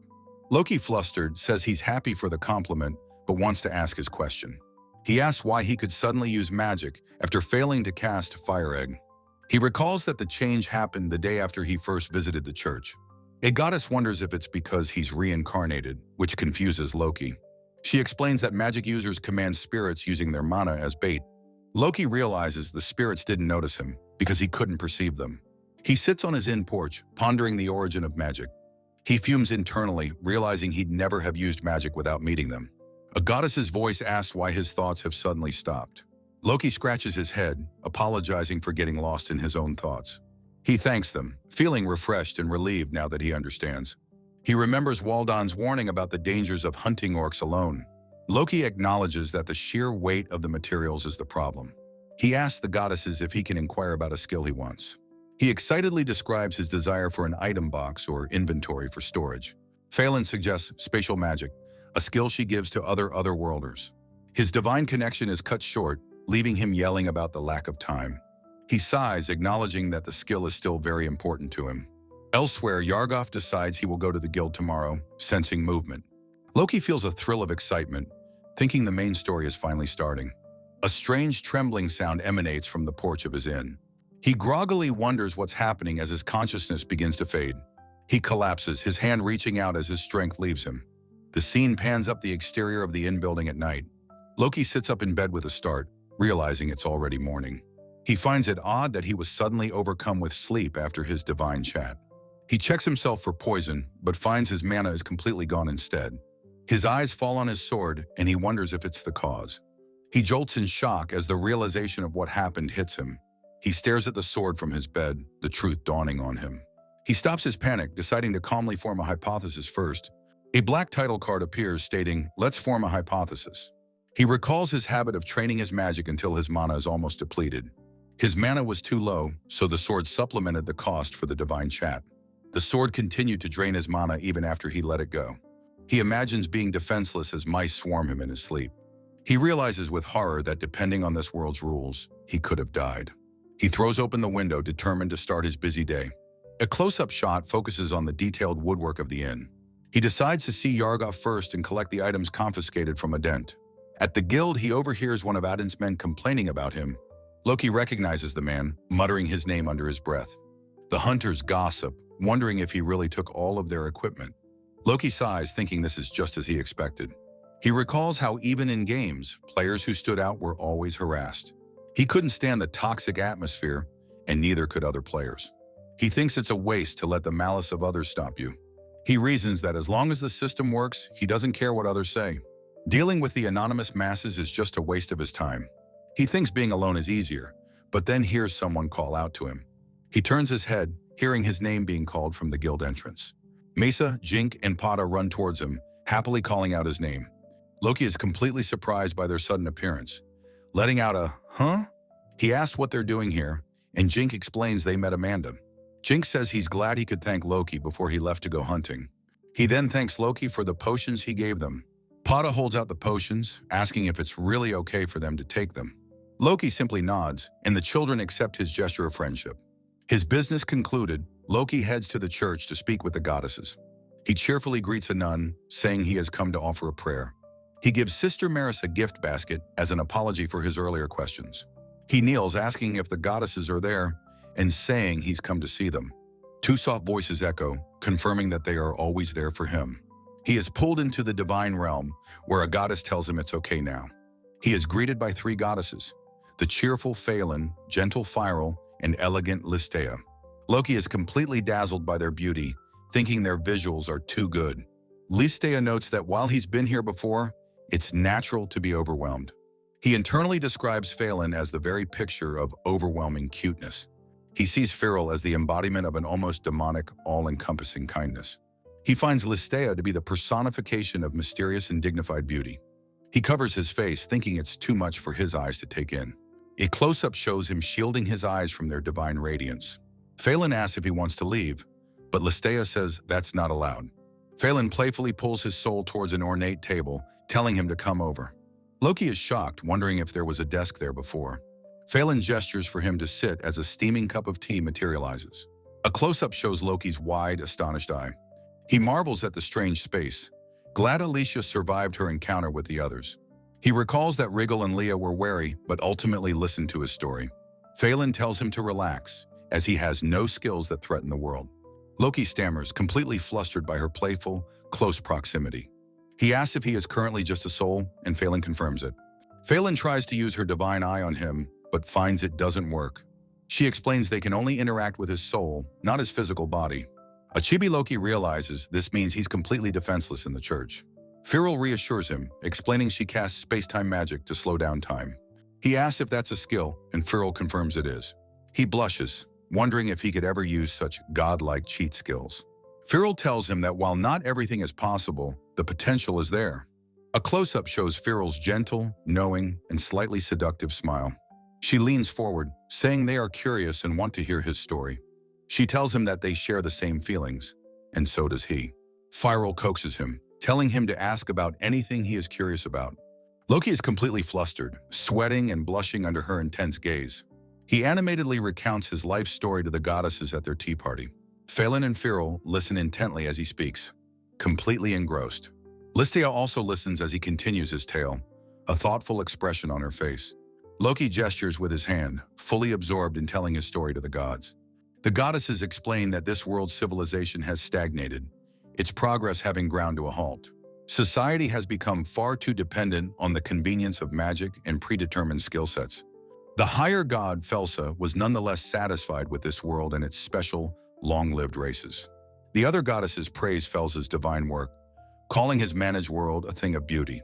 Loki, confused by their reverence, asks just who this Felsa is that they speak of. He questions if he can truly trust these divine beings who seem so capricious and powerful. Loki recalls his terrible first impression of the gods, remembering Leah's threat to discard the world. Phelan laughs off his concern, brushing aside Leah's harsh words, leaving Loki utterly flustered. He worries internally that he has already said too much, revealing his cynical nature to them. His mind races, concluding that blindly trusting gods is foolish, but Felsa is the real problem. The goddess is deliberate, accepting that their role is merely to guide this world for the better. Loki feels like he's listening to detached corporate managers, again worrying that he's been too open. Firil smiles gently, telling him he is a kind person who has been guiding them. Completely stunned by the unexpected praise, Loki is left utterly speechless and flustered. He face plants onto the table in embarrassment as Firil teases him for being easy to read. The goddesses decide it's fine to speak with him, and Firil prepares to ask her question. Loki looks up nervously, wondering what the divine beings could possibly want to ask him now. An image of a familiar planet appears as Firil asks if he knows of a world called Earth. His breath catches in his throat as he confirms that it is the world he came from. He asks what his homeworld has to do with anything, confused by the sudden shift. The goddesses explain that Earth is Felsa's most successful creation, a world he manages directly. Loki asks what this world is in comparison, and the goddesses tell him the real story begins now. Firil reveals this world is dying, its civilization stagnating from its over-reliance on magic. To save it, they summon souls from Earth, seeking their advanced wisdom and knowledge. The legendary hero Takuya, she explains, was one such soul, sent to spread Earth's wisdom. The devastating truth finally dawns on Loki. He understands everything now. He realizes the strange technologies he's seen all came from Earthlings. But what is he? A chaotic montage reveals his existential crisis. He has no purpose, no cheat ability, just discarded. His voice is a broken whisper as he asks them for guidance, for a reason to exist. Firil looks back at him, sensing his profound despair, and softly asks what is wrong. He falls through a cosmic void, reaching for the goddess, desperately asking how he should live.